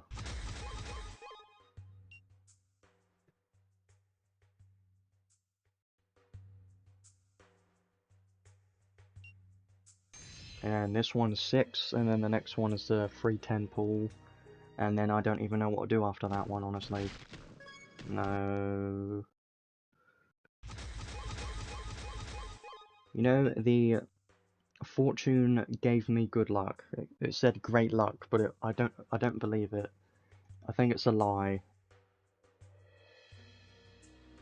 10 pool free time. Imagine getting Kynei and the Yorak in the same 10 pool. Would never happen.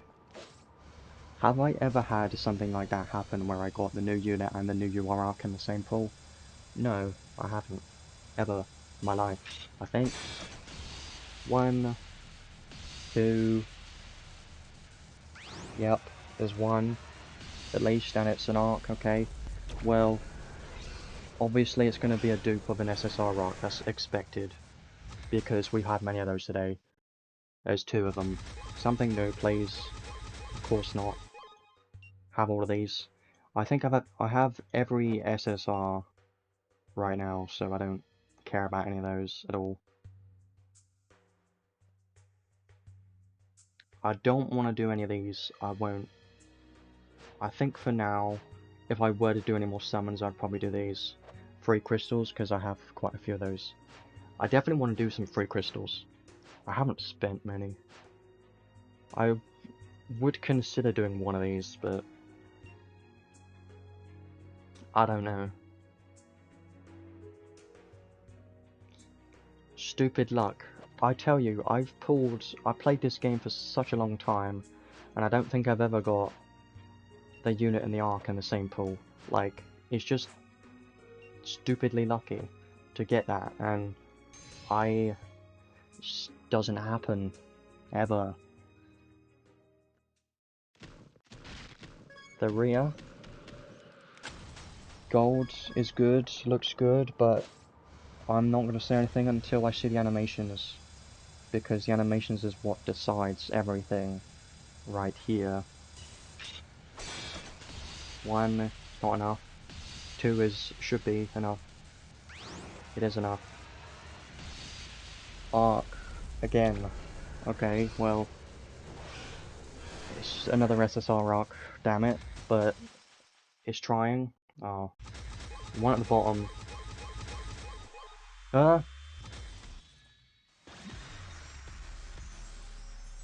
Great. Wow. I didn't think that would show up. Demon Lord Karma. My cat as a Demon Lord. That's what I'm gonna think of it right now. Okay, well, that's Megius and Kynei and the Demon Lord. Love that. That's really nice.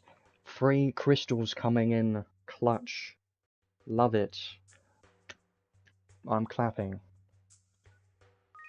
Well, the great news is now I don't need to do the UR banners. I can save my paid crystals, which are the most valuable, but I would still like to have Kynei. Whenever I say Kynei, I just think of near replicant Kynei, who wears like no clothes.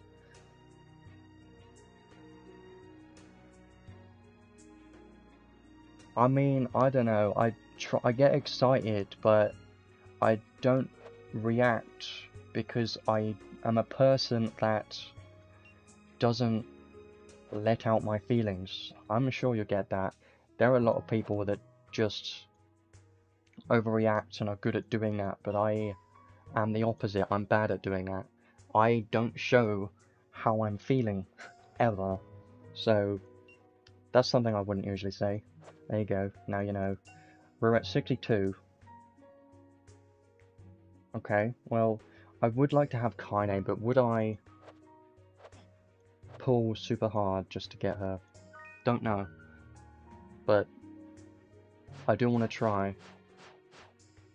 But I'm considering waiting for other people's testing, you know. I'll do a few, but I won't be pitying her, even though I'd like to have her. Zekus is not great. That's even worse. Nothing in here. This is a bad pull. Hovering over skip button. 2. I'll watch it anyway, but it's a gold, you see. The animations do play a part in this, but not always.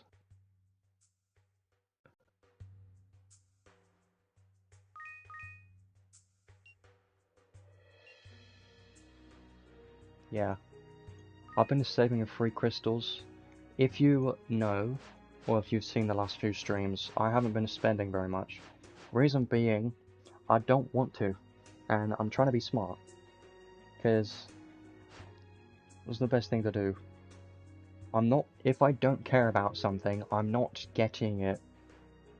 As what I've realized after this many years, that I don't need to get it. It's just, if I want to get it, I get it. If I don't, then it doesn't really matter.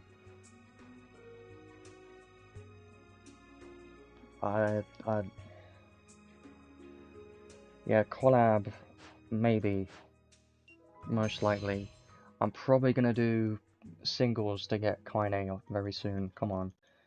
One of these singles is gonna be Kynei. It will. We may be here like 10 years, but never know. I do definitely want to do some testing with Kynei soon. We can go into the unit test play quest and do that.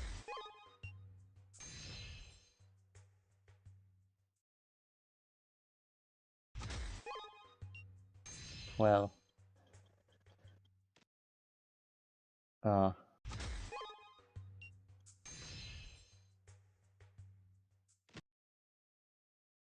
don't know when I'm gonna stop, but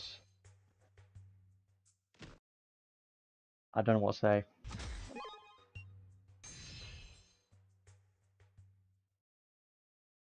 Looking for a unit animation pop-up. Pretty sure I have everything else in this banner. No. This is technically the smartest thing to do. If you're free to play, yeah, if the orb breaks instantly into Kynei, then it's her. I would love to have a Lily shift. Lily's one of my favorite units.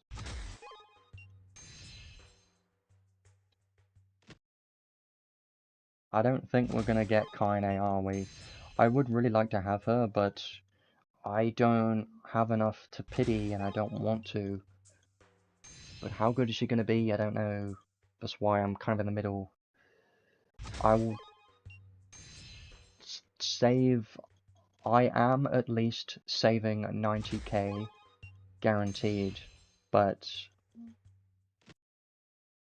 we'll see.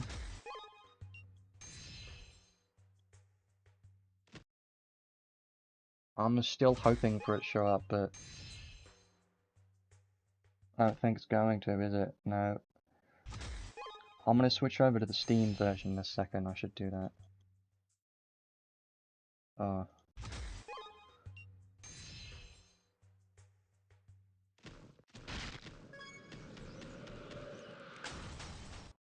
Ultimate casting Lily would be cool. If there ever becomes another Shift Lily, that's dumb. She should have double hit counts of her magic, if it's gonna be another Lily.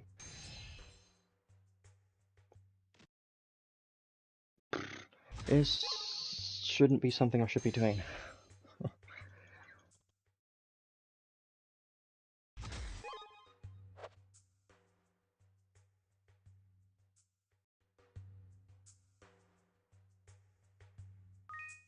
Ultimate dual hit casting, sure.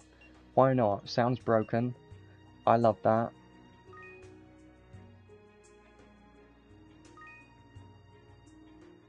That would be stupidly strong. We need some other mage to counter, or at least be comparable to Linus, because right now we don't have one. Linus is just too good. He was the best mage because we got Zekus. 97, oh god. I'ma do... I don't know... 3 singles.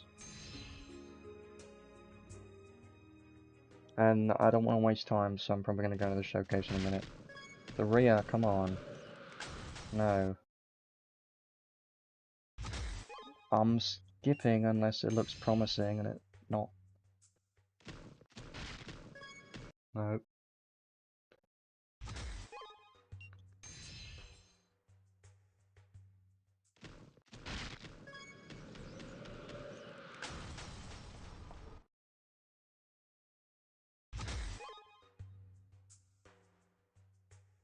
Yeah, we don't really know much about Degrug, do we? Hardly. Would be nice to have a shift Degrug at some point. While some people are hoping for a shift Ilmordo. I'm not one of those people. Honestly, don't care too much about him, but how would he even fit in the story? Like, if you think of a shift unit, you've got to think of how they will fit in the story, and how it will make sense. Like, the shift Zekus in the story made a lot of sense, and the shift Zayx made a lot of sense, because it focused on story. I'm at 100 credentials. If I were to pity her, it would be 150 more credentials, which I don't want to do. Great.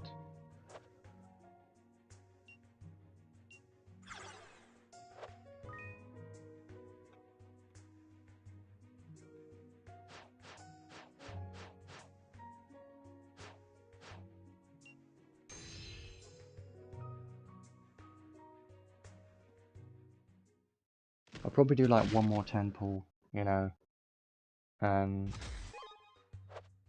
that'll be the last 10 pull of the day, and then I'll leave it there, I think, maybe, potentially. I'm at least glad I got the arc for my 9S, that's gonna be great. The Rhea, maybe, but it needs animations, otherwise it's a troll. Don't let it fool you.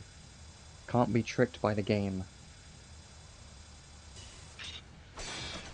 1, 2, 3. There you go, there's a red, guaranteed.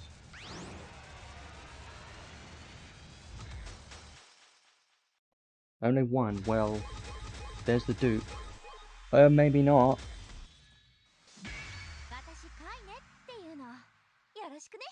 My face is actually surprised by this. If you could see it, you would scream because it's so ugly, but... My name is Kynei, nice to meet you, let's go and help those in need together, no matter the enemy, if we work together it'll be fine. Sure. Awesome. Well, that's great. But if I did singles instead, I would have saved 2 pulls, but I'm not gonna worry about that. Hello, female Kyle.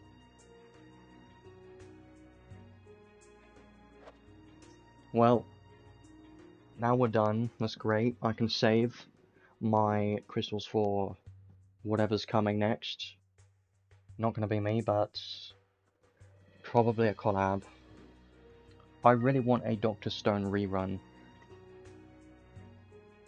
That's the one thing I want right now, because I'm missing a few arcs from that collab and I would like to have those.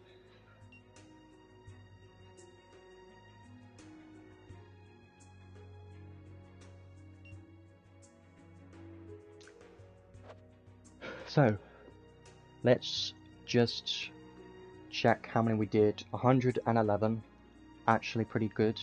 111 doesn't include the tickets though, but if you just ignore the tickets, we got nothing from the tickets. So the amount of Well, actually, you get 30 medals from buying the pack in the shop. So technically the tickets does count here. That makes sense. I started with 151,000 I think. Now I've got 123. That's pretty good. That's pretty nice. You know what I can do is I can now get a prism. Good. Love it. I'm getting this prism. That's great. I do have a few more plans.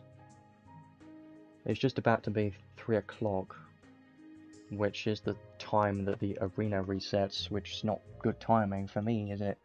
No. I'm definitely going to move over to Steam.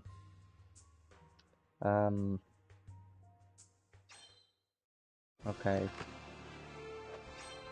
That's fine. This is fine. Great. Well, let's go to Steam, because it's better. Boom. So the plan for the moment is... I'll check the trading space again. I think I've got 10 paid credentials, those for the paid equipment, so probably use those on something. Maybe. Probably can't use it on anything. And I need to level up the UR arc and the limited arc. Huh, that's gonna be a problem, isn't it? I've still got 103 free crystals. If you wonder how I get so many free crystals, it's saving, but it's also because I spend a little bit. In brackets. A little bit. I don't need to do arena. I'm sure people don't want to see it. It's not the focus of the stream anyways. It's like 1 minute till the reset, I believe. Yeah. There she is, right next to Doggy Boy. I call him Dog because the God Garland's just tongue twister. So I will build you very soon. I won't be able to fully build you yet, but something I can worry about later. So Kynei looks like this. Adel like this. Adel does have a different look to him, so I think that's okay. They all got capes though, like cape, cape, cape, Magus cape, cape. I do like capes though. And you got Kyle looking like... Okay.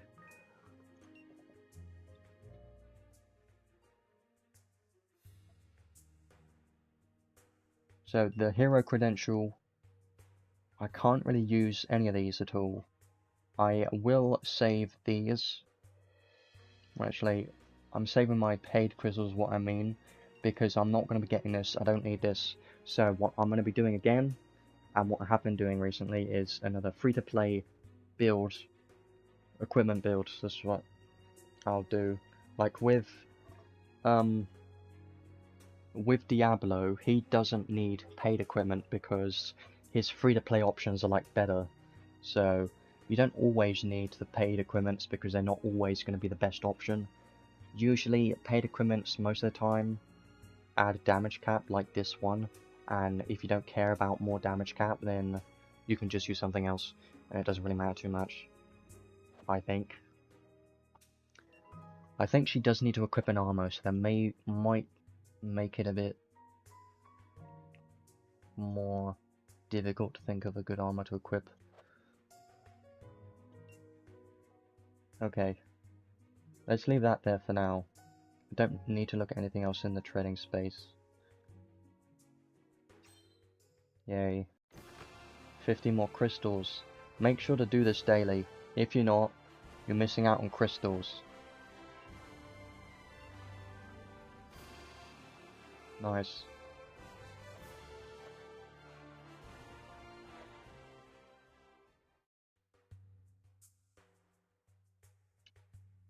Now I will... Let's build her now. Do it in steps. I always get a bit overwhelmed with what to do, but if I don't worry about that, do it in steps, then it's fine. Also makes it way easier for me to add the timestamps to this later on. So, let's see what we have. Ultra Rainbow Christ Stone, I might as well use that. No reason not to. There you go. Kyle.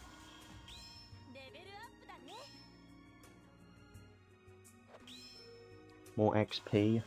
Great. Enhance. My body feels so light right now I could take down any enemy.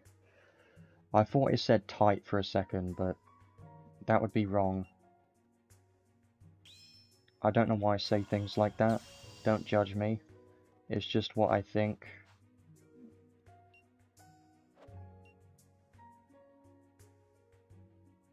So this ward, armor equipped, physical damage taken minus 1%. Well, it's something at least. This can help for tanks, like a very small smidgen, but it's not super important. Burn Accelerator. I haven't tried to see how, I haven't seen how fast her skills can be spammed yet, so I don't have an idea of her DPS, but we will do that very soon.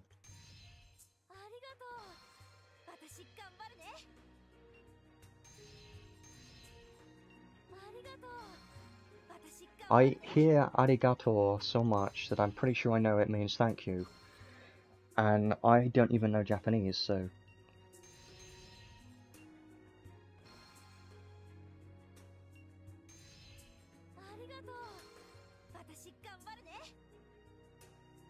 That's everything.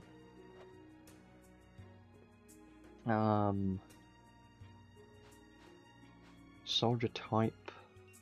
I have 2 of those. I might as well use those. I do like that she's new and she's not a shift, because then I can teach her everything and take my time. Let's go over to recommended equipment now. So she can equip a sword, an axe, and a hammer. Obviously, you must have a sword, and swords are the most common in this game. If you want the most benefit from her skill that gives strength, then ideally you would want to have a fire sword. So if you look at fire swords, she doesn't have a paid fire sword, but there are a few options. If you have this sword, Kagutsuchi, from the Your arc, then this will be your best one to use, because you get 400 strength, which is a lot, hell of a lot, and having more strength on the weapon is going to be very good, because this is basically doubled, plus another 50%, so that's like 1,000 strength from a weapon, if I'm right, and that's a bit good, so that's fun. You also get more critical rate, which will help with her, because critical rate with her, she has a skill that has a chance to get, you know, that critical damage cap, crazy damage cap on her crits randomly, and 5 physical damage, so I definitely think this is the best option for sure. But if you don't have it, there aren't as many good options for fire swords. This one, not really, no. I wouldn't use that. You could maybe use that, but it's not really good. Yeah, there aren't really anything else worth using for fire swords, at least. This one, you could use that, as long as you have debuffs, but I don't know. There aren't really that many good fire swords. This one's like the only one. But if you go for normal swords and don't worry about fire sword, then you're fine, because now you can use Muramasa. That's obviously really good. Or Sword of Lost Souls if you care about her special, because if special damage is resisted, then it ignores the resistance with her special. This one, if you want her special to do a lot of damage against single enemy and they got high fire resistance, then you could use that. It's basically equivalent to Trishula, but for specials. Could be an option, maybe. This one gives critical rate, so it could be okay. But ideally, you would want something with high strength because strength is important for her. So I would probably prefer Muramasa over this one, honestly, because Muramasa's got more strength and it gives more physical damage, so I just think that one's a better option. This one that one's strength on that one's fine. I still feel like that one's the best one. Anything else? Not really, no. I mean, I always think there's more sword options, that's just because Muramasa exists. So probably most people are going to be using this sword on her, I think. But if you have this weapon, then make sure to use this. This is a God-forged weapon from Kagutsuchi. And I'm surprised I can say that correctly. Definitely going to be using that. Now for armor, well, she has armor mega boost, so ideally you want an armor. And that does limit your options quite a bit. But this one exists. Just realized this exists, you could use this one. I think that's a good option, honestly. It even gives strength and defense. A lot of defense, wow. Yeah, I would probably use this. I think. Yeah. That one's... Yeah, most of it is just for tanks, that's why there aren't really any good armor options, because most of them are just for taking less damage, but... Probably if you're free to play, get this one if you have it, but it is a Godforged armor. I would think that would be the best one. Apart from that, there isn't much else really. Can't really see anything else for armors. But an alternative would be a cloth, some clothes, which, reason being, is this one, because this one gives some strength, which is nice. Physical damage taken, so take less physical damage, gives 15% skill damage and boost movement speed. So you could use this cloth, but you gotta remember you're missing out on the armor mega boost skill. So I'd recommend to have this armor if you got it. These two together I think are going to be very nice, and I'm probably going to use this everywhere. So if I use Kynei in Arena, I'd probably still use these two. So I definitely feel like these two are going to be permanently just on her, because they're definitely seem like the best options. Now accessories, she's a fire sword unit, so I think there are a few good options for her.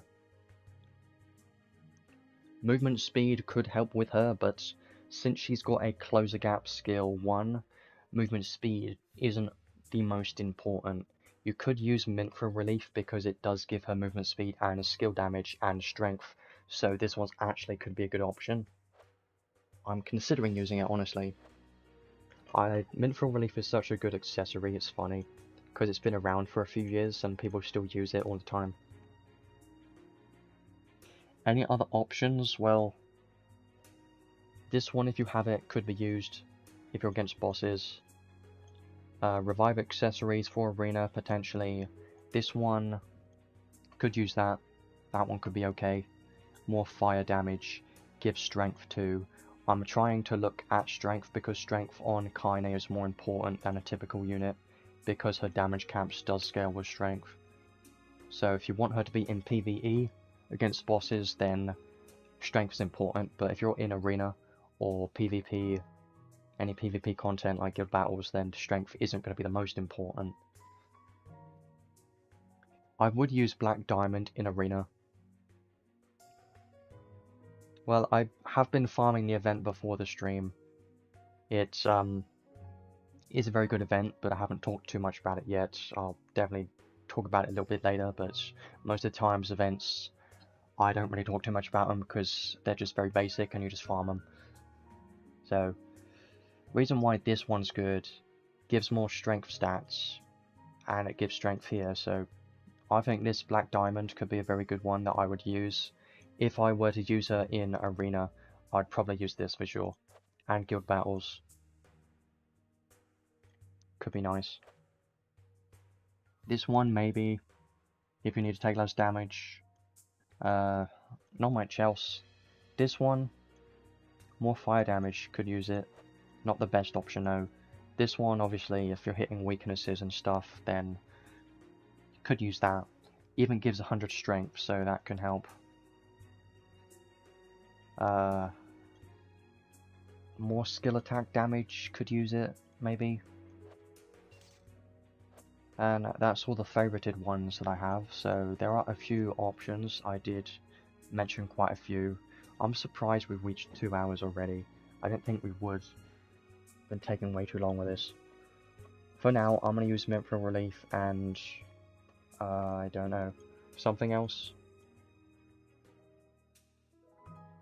This one, sure. That'll be fine for now.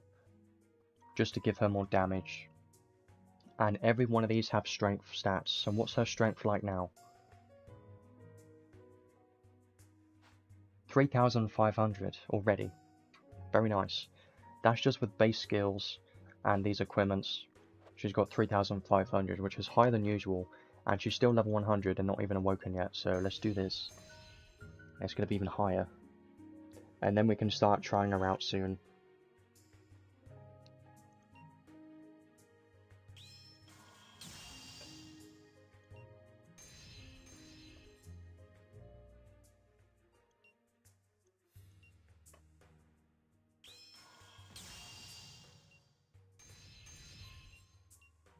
$3,800. And the last one here for now. 4,000 maybe? Almost. 3,983. Okay. That's nice. Great. I can't wait to test how high I can get her strength. 40 fire resistance is pretty good. 15 from that. I see. That's nice.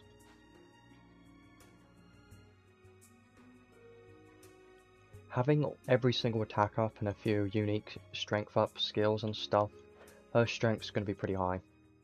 I can see that already. So, now we've done all that, I want to try her out by herself. I was giving XP to Tharia. Let's just go here and put on Kynei. And I do want to level up those arcs, so I might as well do that now. So this arc, I might as well use that first of all. Level 10, love it, that's great, amazing.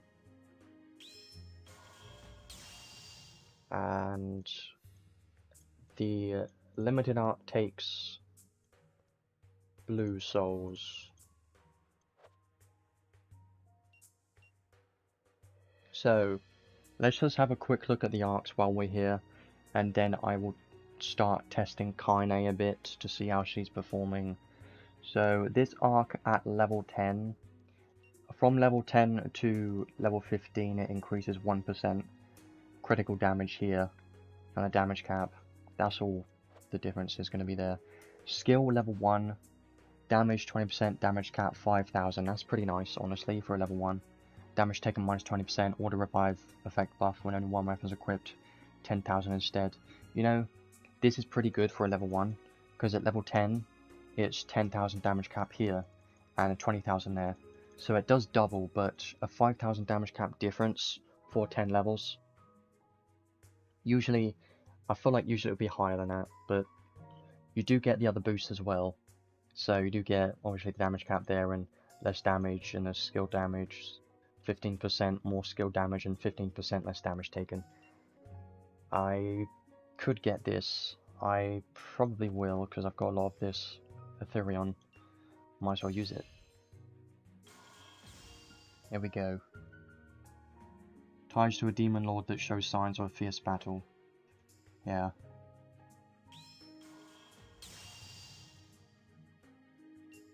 Might as well favourite it too. It is a cloth.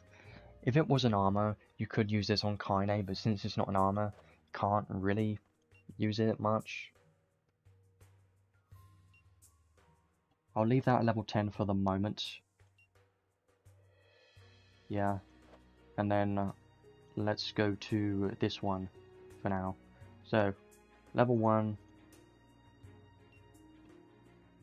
Less damage taken and more HP, kind of basic. I don't see myself really using this trait, honestly.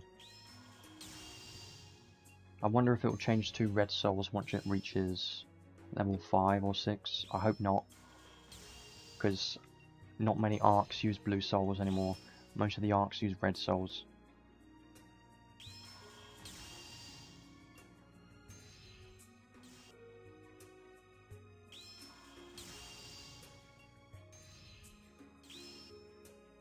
Yeah, still blue souls, which is nice. So at level 6 it gets the rest of the traits. Yeah. Well, the skill, the SET buff thing. Get at least one more level. Get one more level. Here we go. 108 bell tolls is going to be an interesting one to try out. For sure. So at level 10 it gets, yeah, the Giga Drain and Giga Nemesis effect at level 10. Makes sense. Archive rewards, not going to worry about that for the moment. Probably going to do that later. Might as well level this up one more time. There we go. So, I will leave the arcs there for the moment. For now, let's start looking at Kynei a bit more. So, what I want to do for the moment, I should have a unit that uses Honey Elixir. But what I always do is I usually use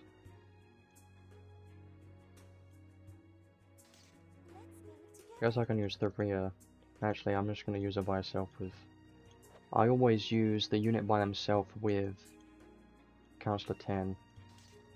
It makes it easier. So let's see how she does by herself. I think her damage shouldn't be that great by herself because she's got base skills, base everything, and she doesn't have any fire allies or anything. She's not hitting Slayer, so I don't expect her to do very much. But should still do something.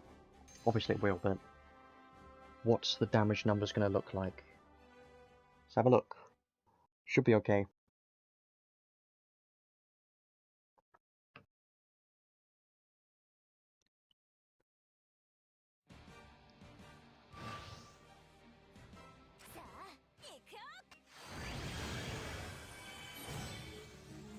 Might as well use Charisma as well. So her base skills stocks. Base skill stocks 5, 3, and 2, which is okay. 5, 3, 2 sounds very normal, honestly. Not much to say about that. Now let's try her skills. So they all have 0 fire resistance, which is nice. Skill 1, okay. 50,000 crits.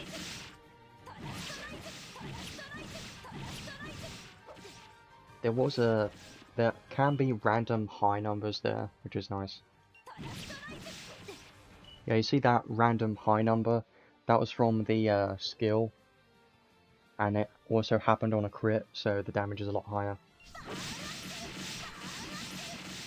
That was pretty nice.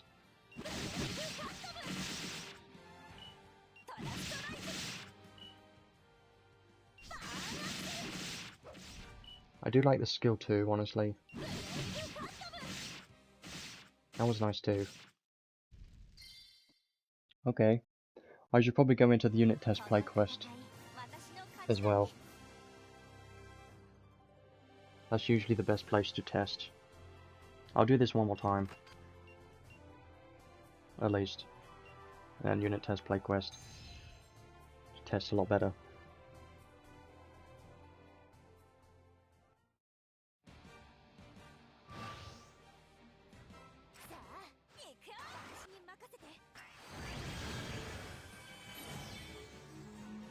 This is just single wheeled because she's going to be single wheeled.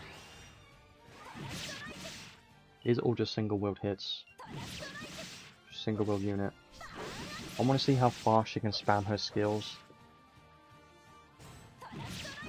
Skill 1 is okay, decently fast. Skill 2, pretty nice.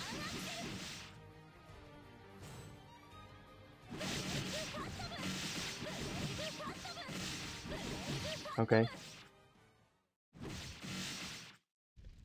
The damage looks okay to me so far. Obviously nothing crazy, but base skills so far, not hitting slayers, no allies, no nothing. Seems okay. I did see some random high numbers from crits.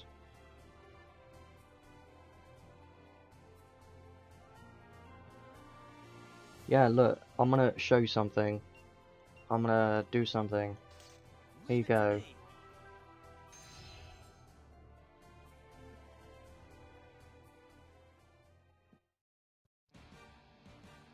Who's who? You never tell. There you go. Oh god. Oh, when they're running, they're just the same. Oh. They're just the same. Look, like, oh, Kyle's gonna die. Oh, look. He's dead. Look, I'm just Kyle right now. Oh,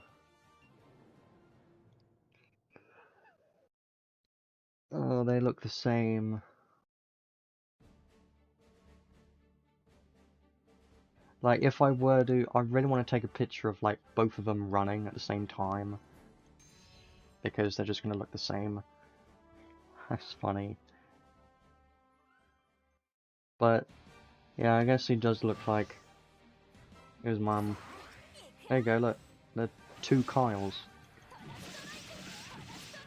Well, that was great. I mean, yeah. But no. They would have had to do Kynei from scratch. They would have started from the beginning and made her completely new. Probably, but... It makes sense in a way that they want them to be... look a bit similar because they're related. And I think what this means is Kyle is more similar to his mum than his dad. That's what it looks like, because the difference from, you know, the similarities between Kyle and Kynei are just so similar that that's probably where Kyle got most of his, you know, things from, as Kynei. That's what it looks like. 2B and 2P are the same person because they're a shift, so that makes more sense, and not really the same case.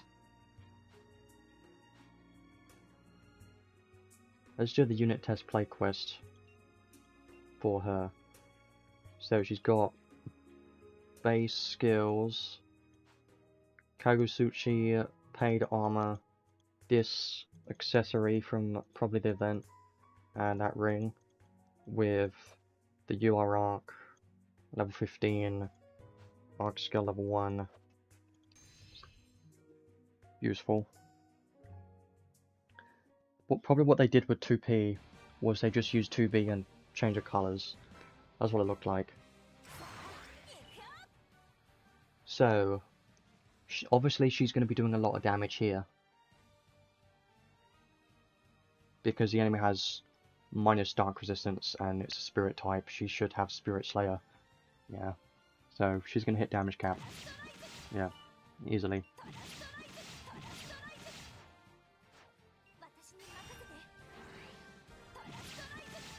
That was a 40,400.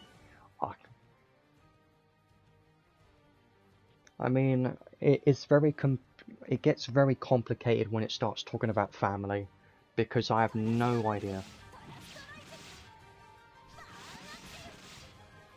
Okay.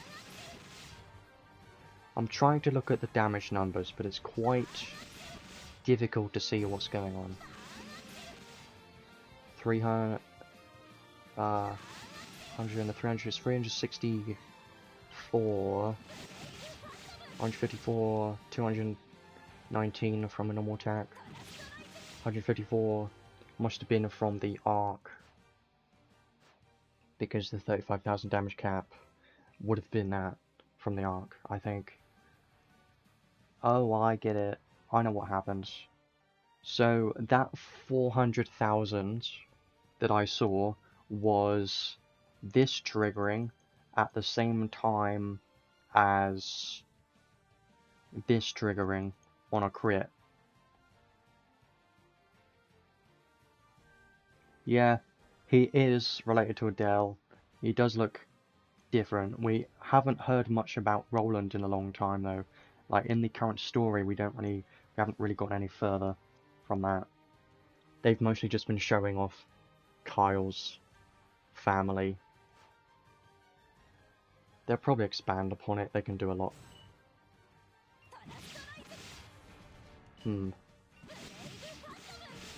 So the 360,000 was the skill activating, and the 150,000 when it activates. That activated twice on a crit. Well, on two different crits, I mean. 219. I don't see the arc activate very often, honestly. There it is, 154,000. Let's do the special, we haven't used that yet. This won't do very much because she's by herself. She gets different colour hair. Yeah, that's just Adel's special there. That's cool though. They didn't even kill him. Yeah.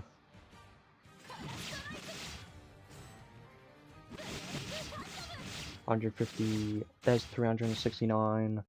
Okay. Interesting numbers. But the reason why I think this is interesting is because the damage numbers can, like, all the different modifiers on top of each other could be a lot of damage, but just gotta keep remembering that the skill only activates on bosses and not anywhere else.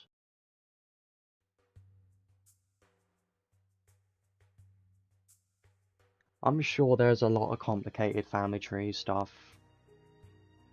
I personally don't look too much about that because it gets me confused and then I get lost. Let's do that one more time.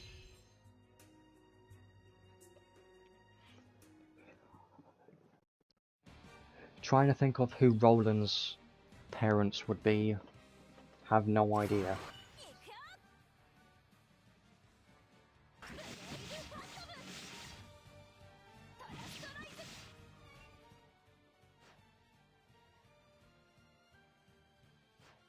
So 119k should be her base damage.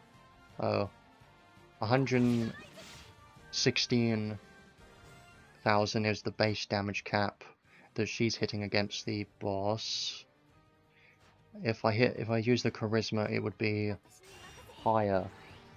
The 119. Yeah, base damage cap. And I honestly feel like the chance of this extra critical damage and stuff happening doesn't seem very high to me. Unless I'm just unlucky so far.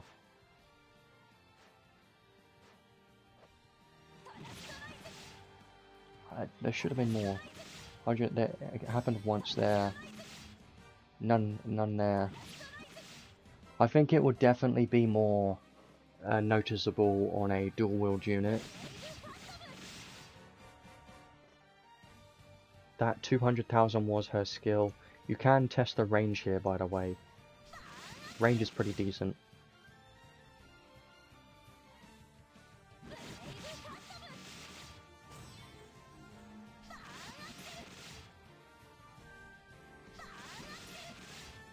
Okay.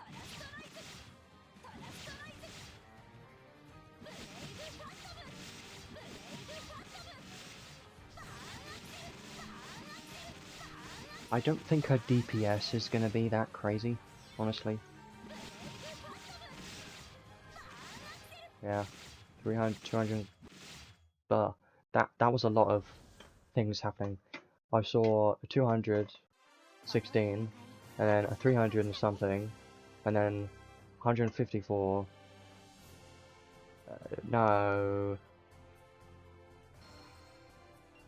Well, here's the thing: is Claude, you can't.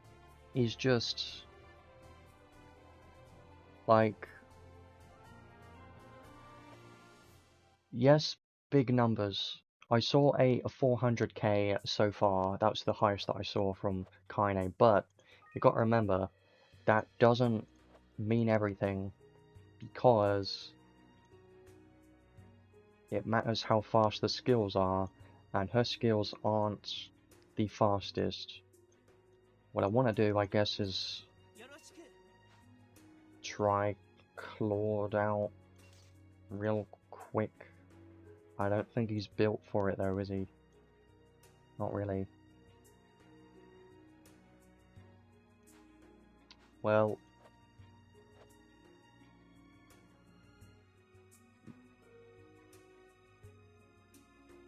machine. Right. Put on a machine. Yeah, they're decently fast, but I'll show you the difference.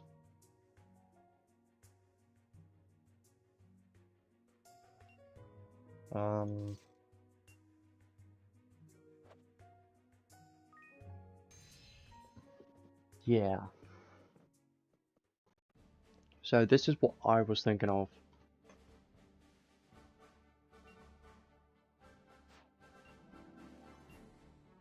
Something like this.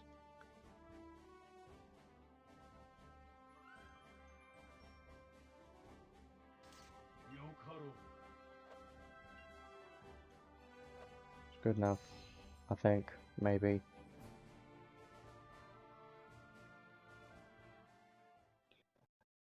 Just remember, Claude's skill 3 exists, so...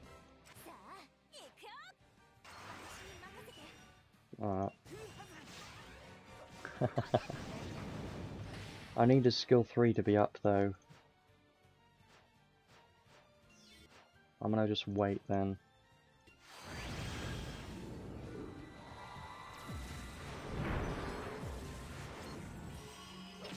Waiting for the skill 3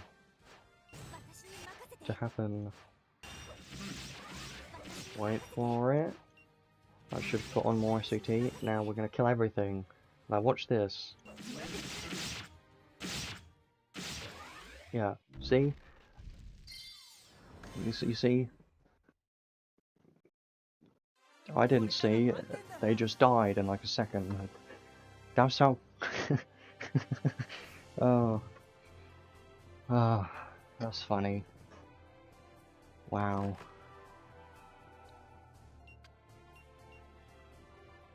It's just, the reason why his DPS is so good is just because of his skill 3 alone. This skill is so good. That's why his DPS is so great, because his skill 3 is like instant. All of those hits instantly. And he can dual wield with insane damage numbers, damage caps. But Kynei can't do dual wield. And her skills are definitely slower, but she does have consistent skills, meaning that she has a close the gap skill, and her skills have okay hit counts, and they are decently fast, but they're not... can't compare to that Adel.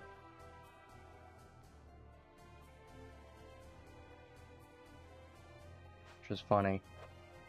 I'm pretty sure I saw 100k somewhere. Pretty sure I did. You know, I could do this.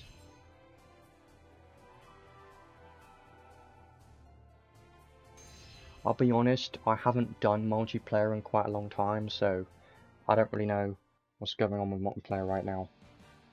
If there are any problems, then it's going to be hard to fix any, because currently Adel is on break, so they're probably not going to fix anything anytime soon.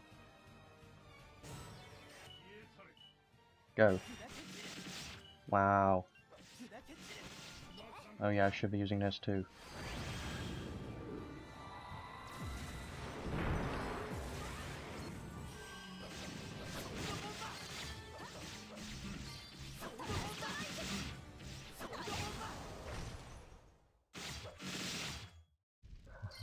$66,000 dual wield. I love it. Well, here's the thing though. Yes, she is single wield and will do big numbers, right? But that's not the most important thing ever. Claude is just going to be a way better DPS. I think what you want to do is not... These two units can't be compared in terms of DPS because Claude is just better. But what Kynei can do is she can support Claude to make him even better. So that's what you would want to do. Like, I could just put in another fire unit and that'd be better. Even more damage if I have another fire unit in the team too. Well, let's leave that for now.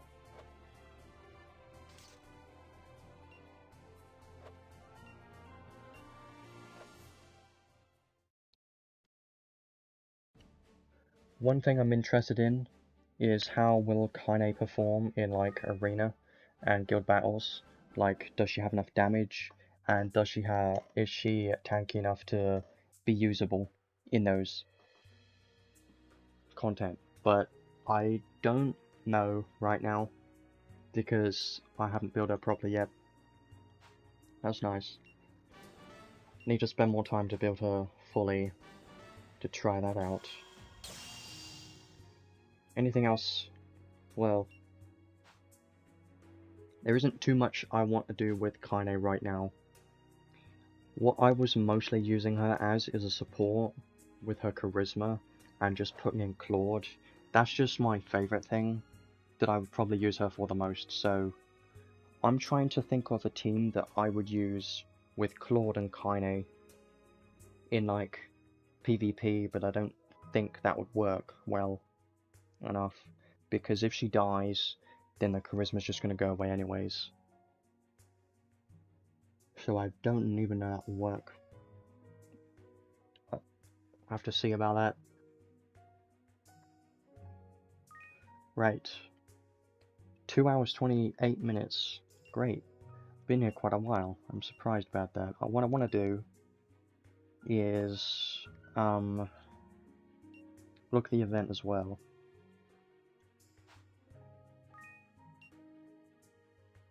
So there are a few events on right now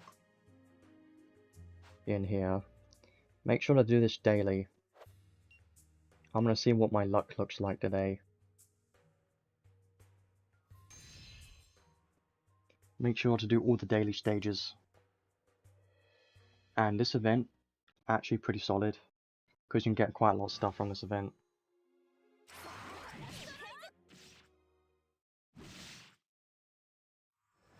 Her skill 1 does remind me of Adel's skill 1. They're kind of similar. They're both a close the gap skill 1. They're both fire. So get one of these boxes. There's definitely going to be a bad luck one, I can already tell. There's definitely not going to be a great luck one. I used all my luck already. Then you open it, you got great luck one. Wow. Okay, so you get one of these. And then you can use that in the trading space.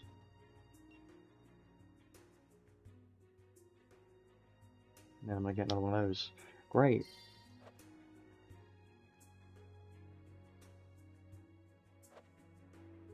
Like that a lot. That one's a fairly simple one. There's, yeah, the countdown. You just do that when it releases. High difficulty quest, I already did that. That was pretty nice. Tower of Trials, just the same. There isn't anything new about it. Even though it has a big new symbol right next to it, there's nothing new about it. Just the same. And this event stage, there is a high difficulty challenge, which I've already done, and the new symbol won't go away, which is annoying me. But it's not very hard.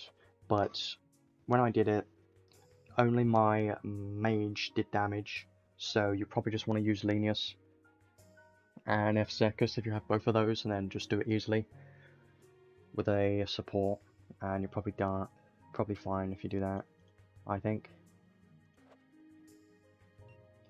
Bonus challenge. Here we go. Let's do the bonus challenge.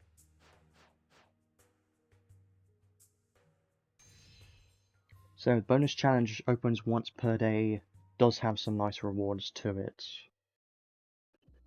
But the most important thing from this is it does unlock another stage.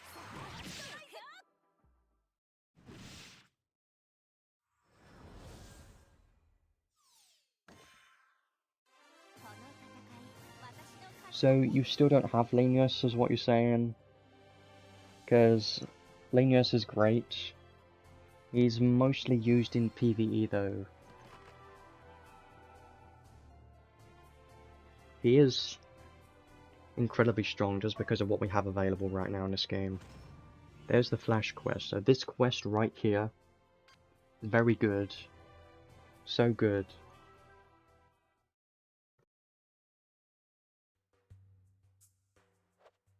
So the Flash quest you can get from farming these stages as well. So that's great. And if you go press this button, this Flash quest can give so much good stuff. So I highly recommend to farm this event because I already got one rainbow potion from this. And some mother souls. And one of these apparently. And some materials here which is helpful. So definitely recommend to farm this as much as possible.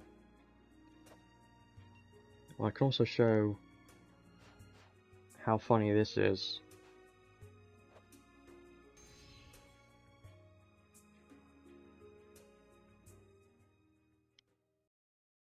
So if I use V's skill 1, you'll notice he doesn't actually kill it.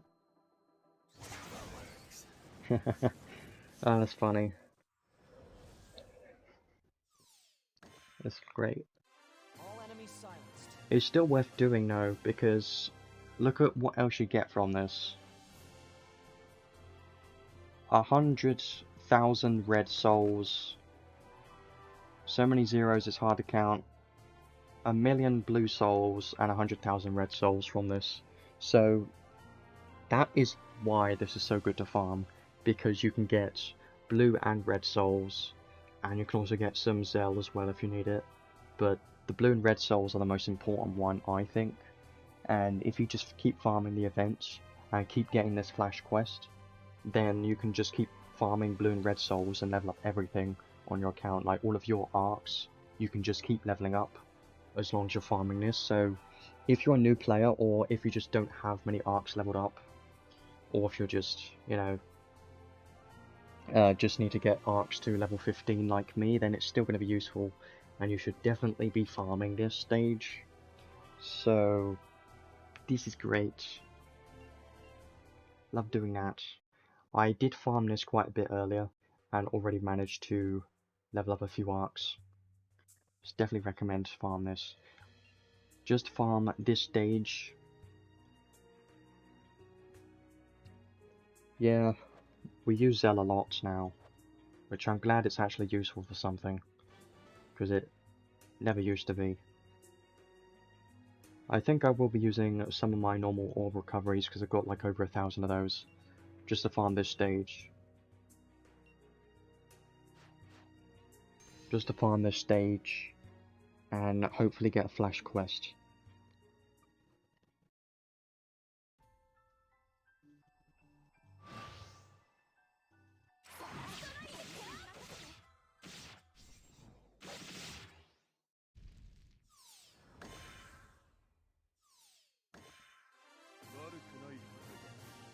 Yeah, I personally don't know how, you know, how new accounts, how people do with new accounts right now, because I haven't been a new player for ages. since I've played for such a long time at this point, I have no idea how the experience is for new players, but I can imagine that it would take a very long time for new accounts to get to kind of my level, because you got to level up everything, and there's a bunch of limited things that you won't have, and it would take an incredibly long time. But the good thing about that is that you do have a lot of stuff to do in this game once you start playing, so I think that's a great thing.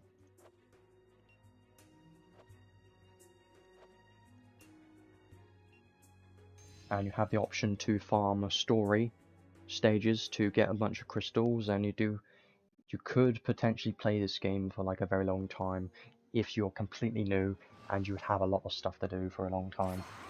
I think that's great.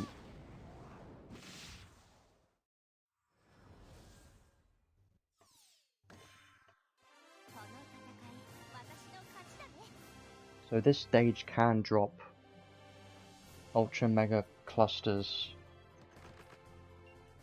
ultra clusters, and mega clusters, so this one's a good one to farm as well. While you're trying to get Flash Quest, you can maybe get that one as well and get some ultra clusters if you're lucky, which would be very nice. So if you need any type of material, you should probably just farm this event. That's definitely what I'm going to be doing. So I do like this event so far because it allows me to get a bunch of materials that I may need, and also, most importantly, level up my arcs. So I'm definitely going to be farming it so much. Going to farm it a lot. 11 days left.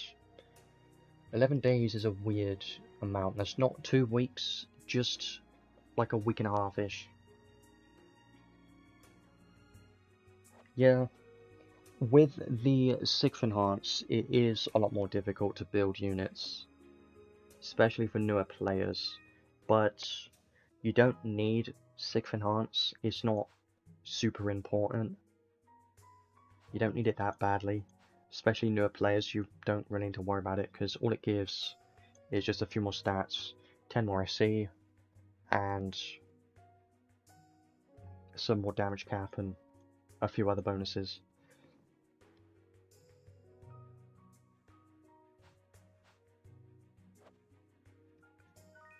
Okay, can't think of much else that I wanted to talk about for the moment. There is a free 10 pull gacha that you can do daily, this one. If you get lucky, you could get foul, which is still great. I didn't manage to get anything yet, but just make sure to do that daily. I still don't have Griffel, but she's not good. Like, people have had some testing with her now, and I don't have her because I didn't pull for her because I don't want to, because she's just not something that's usable in the game right now. Like, she can be used, sure, but she's not that great. She just, like, her build is too weird. She can't really be used anywhere well enough to be considered good. I only pulled on that banner just to get her arc, and then I stopped afterwards. Kynei's banner, though, is definitely worth pulling on more than Griffel's banner, but you may want to save just in case there's a collab or something coming up soon. You never know. There was a new sticker.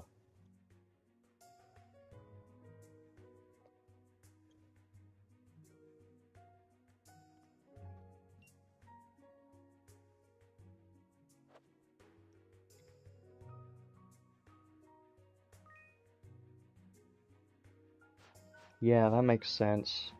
But I don't like Griffel, and I think what I remember is it takes them a few months before they release the unit. So the unit, like the current unit, Kynei, right?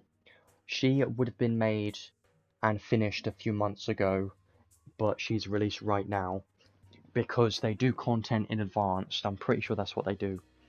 I don't know if I'm making it up. It might be like 6 months or something in advance.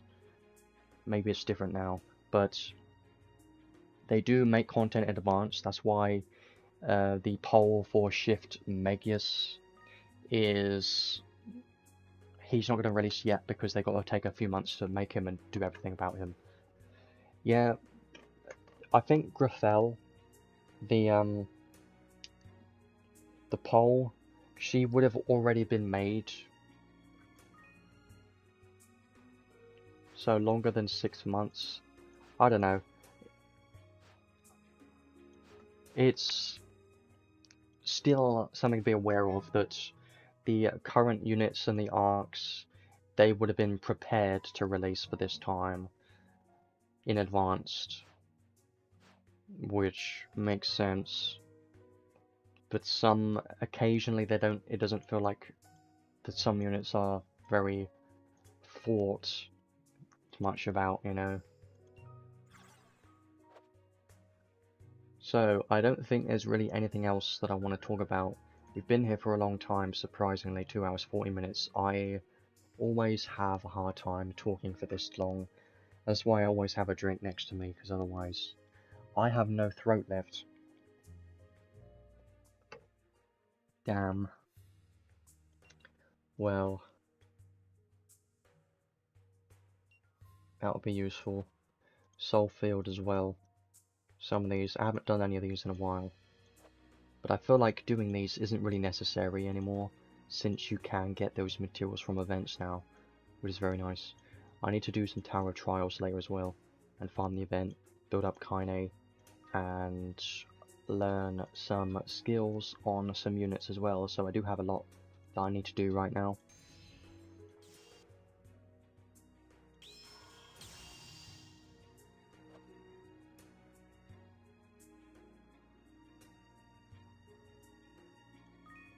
Yeah, it makes sense that a lot of games would probably do a similar thing.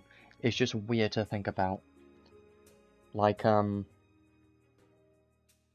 does make it sound weird for, like, power creep and stuff, because how do they balance everything if it's, like, made in advanced? It's, I don't know how it works over there, because I've never been in a game studio. Yeah, the artwork and everything would take a very long time, for sure. So, like, imagine creating, like, artwork like this would probably take some time, wouldn't it?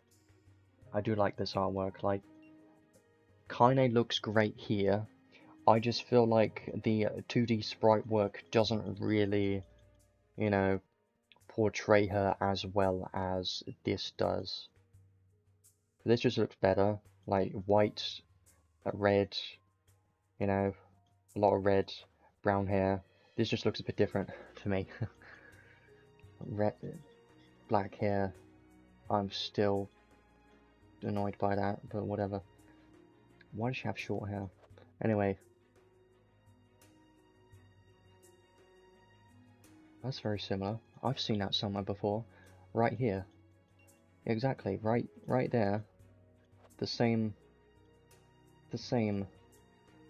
The same. The same. The same.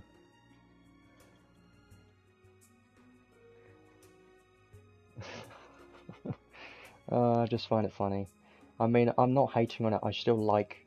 I love the artwork and everything about this game. Just, I would have preferred the 2D sprite to be a bit better. Yeah. Adel, you can see more of his red. I see that, yeah. His cape and everything, more red. But he does have more red on him than her. She's got more white. But the sword kind of looks bland here. Like, this sword here looks really cool, but then you look at this and you're like, nah, doesn't look that great. This one looks nice and red and nice, but this one's just grey and boring and dull. Like, I'm just saying. And why is there green here? What's this green about? Why? Where did this green come from? So, whatever. I still think it's cool. She's a cool unit. I'm definitely going to be trying her out a lot and messing around with the arcs and everything over the next week and a bit. The stupid spider's still out my window. It's been there like years, a whole year at least, and it's still hanging outside my window. How the hell? I thought it would be gone by now. So, 2 hours 45 minutes. I'm going to end it here because I don't want to talk for more than I have. Isn't anything else I want to cover. So, I think my conclusion for this event is very good. I think the event itself is a very good event. You can get a lot of materials from this event, so I'm happy with this event. It is still a typical normal event. I get that it's not super exciting, but there are a few events available right now. You've got the New Year Countdown event and this Omikuji Challenge Fortune event that you can do daily, and then the normal event and tower trial. So there are a few things you can do, but I do like this event because the rewards that you can get from it are very good.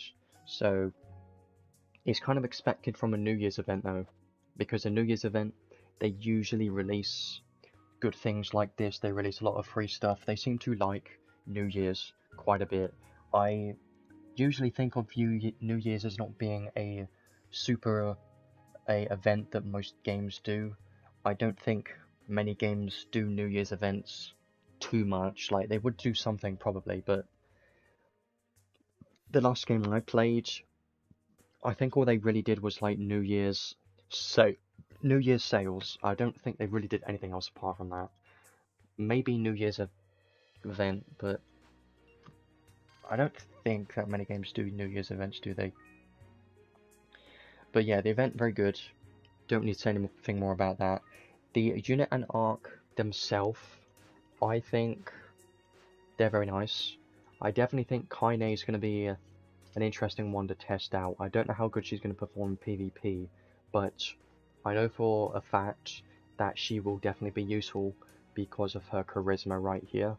Even if she isn't the best damage dealer or she can't tank very well, she's still going to be useful because of her charisma, so I still think that's a great thing. And she should definitely be doing decent damage, but it's not going to compare to the higher DPS units in the game. So you're probably just going to mostly use her for charisma, that's what I think. I wish she brought more. I wish she had more supportive skills or something, because it just feels like she has a charisma and she does decent damage, and that's pretty much it. So I wish she had more than that, but still, I'm happy that we have a fire charisma unit in the game right now. And then this arc, I am liking this arc quite a bit personally, because the trait seems something that I may use quite a bit, maybe in PvP as well, because of the damage is pretty decent. But when I was testing this arc, the chance for the 35% more critical damage and the damage cap didn't seem to happen a lot of the time, but that was when I was testing it on Kynei and she's a single build unit, so on dual build units it's probably going to be a lot more reliable, for sure. I did try it on Claude a little bit, but again, I think I only saw it happen like once, so it's not super reliable, but occasionally you will get a bit of a damage increase for your critical attacks and damage caps, so that's just a nice bonus, I think. The skill, I think the skill is decent at level 1, and the learnable skills are something that I will be using, like Braver and Fire Ensemble. I'll definitely be using both of those. So it's definitely a solid arc. I think it's a good banner because of it, because it's got good arc and a good unit as well. So it's not a bad banner to pull on, but what I'd recommend to do is use all of your tickets first and maybe do a few free pulls, but you probably shouldn't pull too hard, because trying to pull where you are isn't a good idea, because most of the time you're not going to get it because it's 0.4%, and you shouldn't be chasing for it, because otherwise it will end up being way too expensive. So definitely be careful with that, and there may be more collabs coming up very soon. There is a chance that after this event finishes that there might be another collab or something. I don't know. There might. I would hope for there to be another permanent unit coming up around the corner, maybe semi-permanent unit. So yeah, that's pretty much the everything new. And there are a few banners, but I already talked about those earlier, so yeah. I think this update's pretty good personally. The only thing I'm not happy about is the fact that there isn't any new 6th enhance in this update. Like, I did look at the news, there wasn't any maintenance because they're on break, and there isn't any new 6th enhance units I believe in this update, which kind of sucks. But it's still a good New Year's event because it does have a lot of free stuff, and I think it's going to be something I'm going to be spending a lot of time on. Personally, I didn't spend a lot of time on the Christmas event because it wasn't that interesting to me, and the unit wasn't that interesting either, so I am more happy about this event because this event has way more rewards to it, and the unit and the arc are a lot more interesting. At least the unit's a lot more interesting, so yeah. I think I'll leave that there. Isn't anything else I want to say, I think. Almost reached 3 hours, which is surprising. I didn't think we would take that long, but I guess we just talked too much about the unit and the arc, maybe. Because they are both quite interesting, because Kynei does have some interesting new skill mechanics that a lot of units, well, no unit in the game has, only her, so that's why I think it's quite interesting. So, that is everything I want to say. Have a nice New Year's. That's going to be coming up very soon in the next few days. Well, actually, tomorrow's the 31st. Next day is going to be the 1st.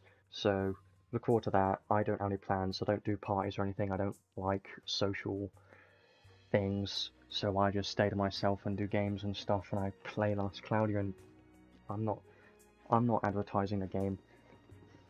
That's what it sounded like. So yeah. I think the next unit's going to release in 12 days, which should be not next week, the week after next week, on a Thursday, I think. Don't know who it's going to be yet. We'll have to wait and see. Next time I am here, I will probably talk a bit more about how Kynei's been performing, and obviously that's going to be focusing on the new unit, but I would have a better idea of how she's been performing in the next one, so I'll see you in that one. And I will add the timestamps very soon, in maybe a bit, because I do need a break, but sometimes, occasionally, I do try and do it straight after the stream, but it does take some time. So yeah, that's everything. I need a drink. I really do. I'll see you in probably 2 weeks, about a week and a half-ish. I'll see you next year, actually. See you next year. I won't see you anymore this year. See you next year. I'll see you then.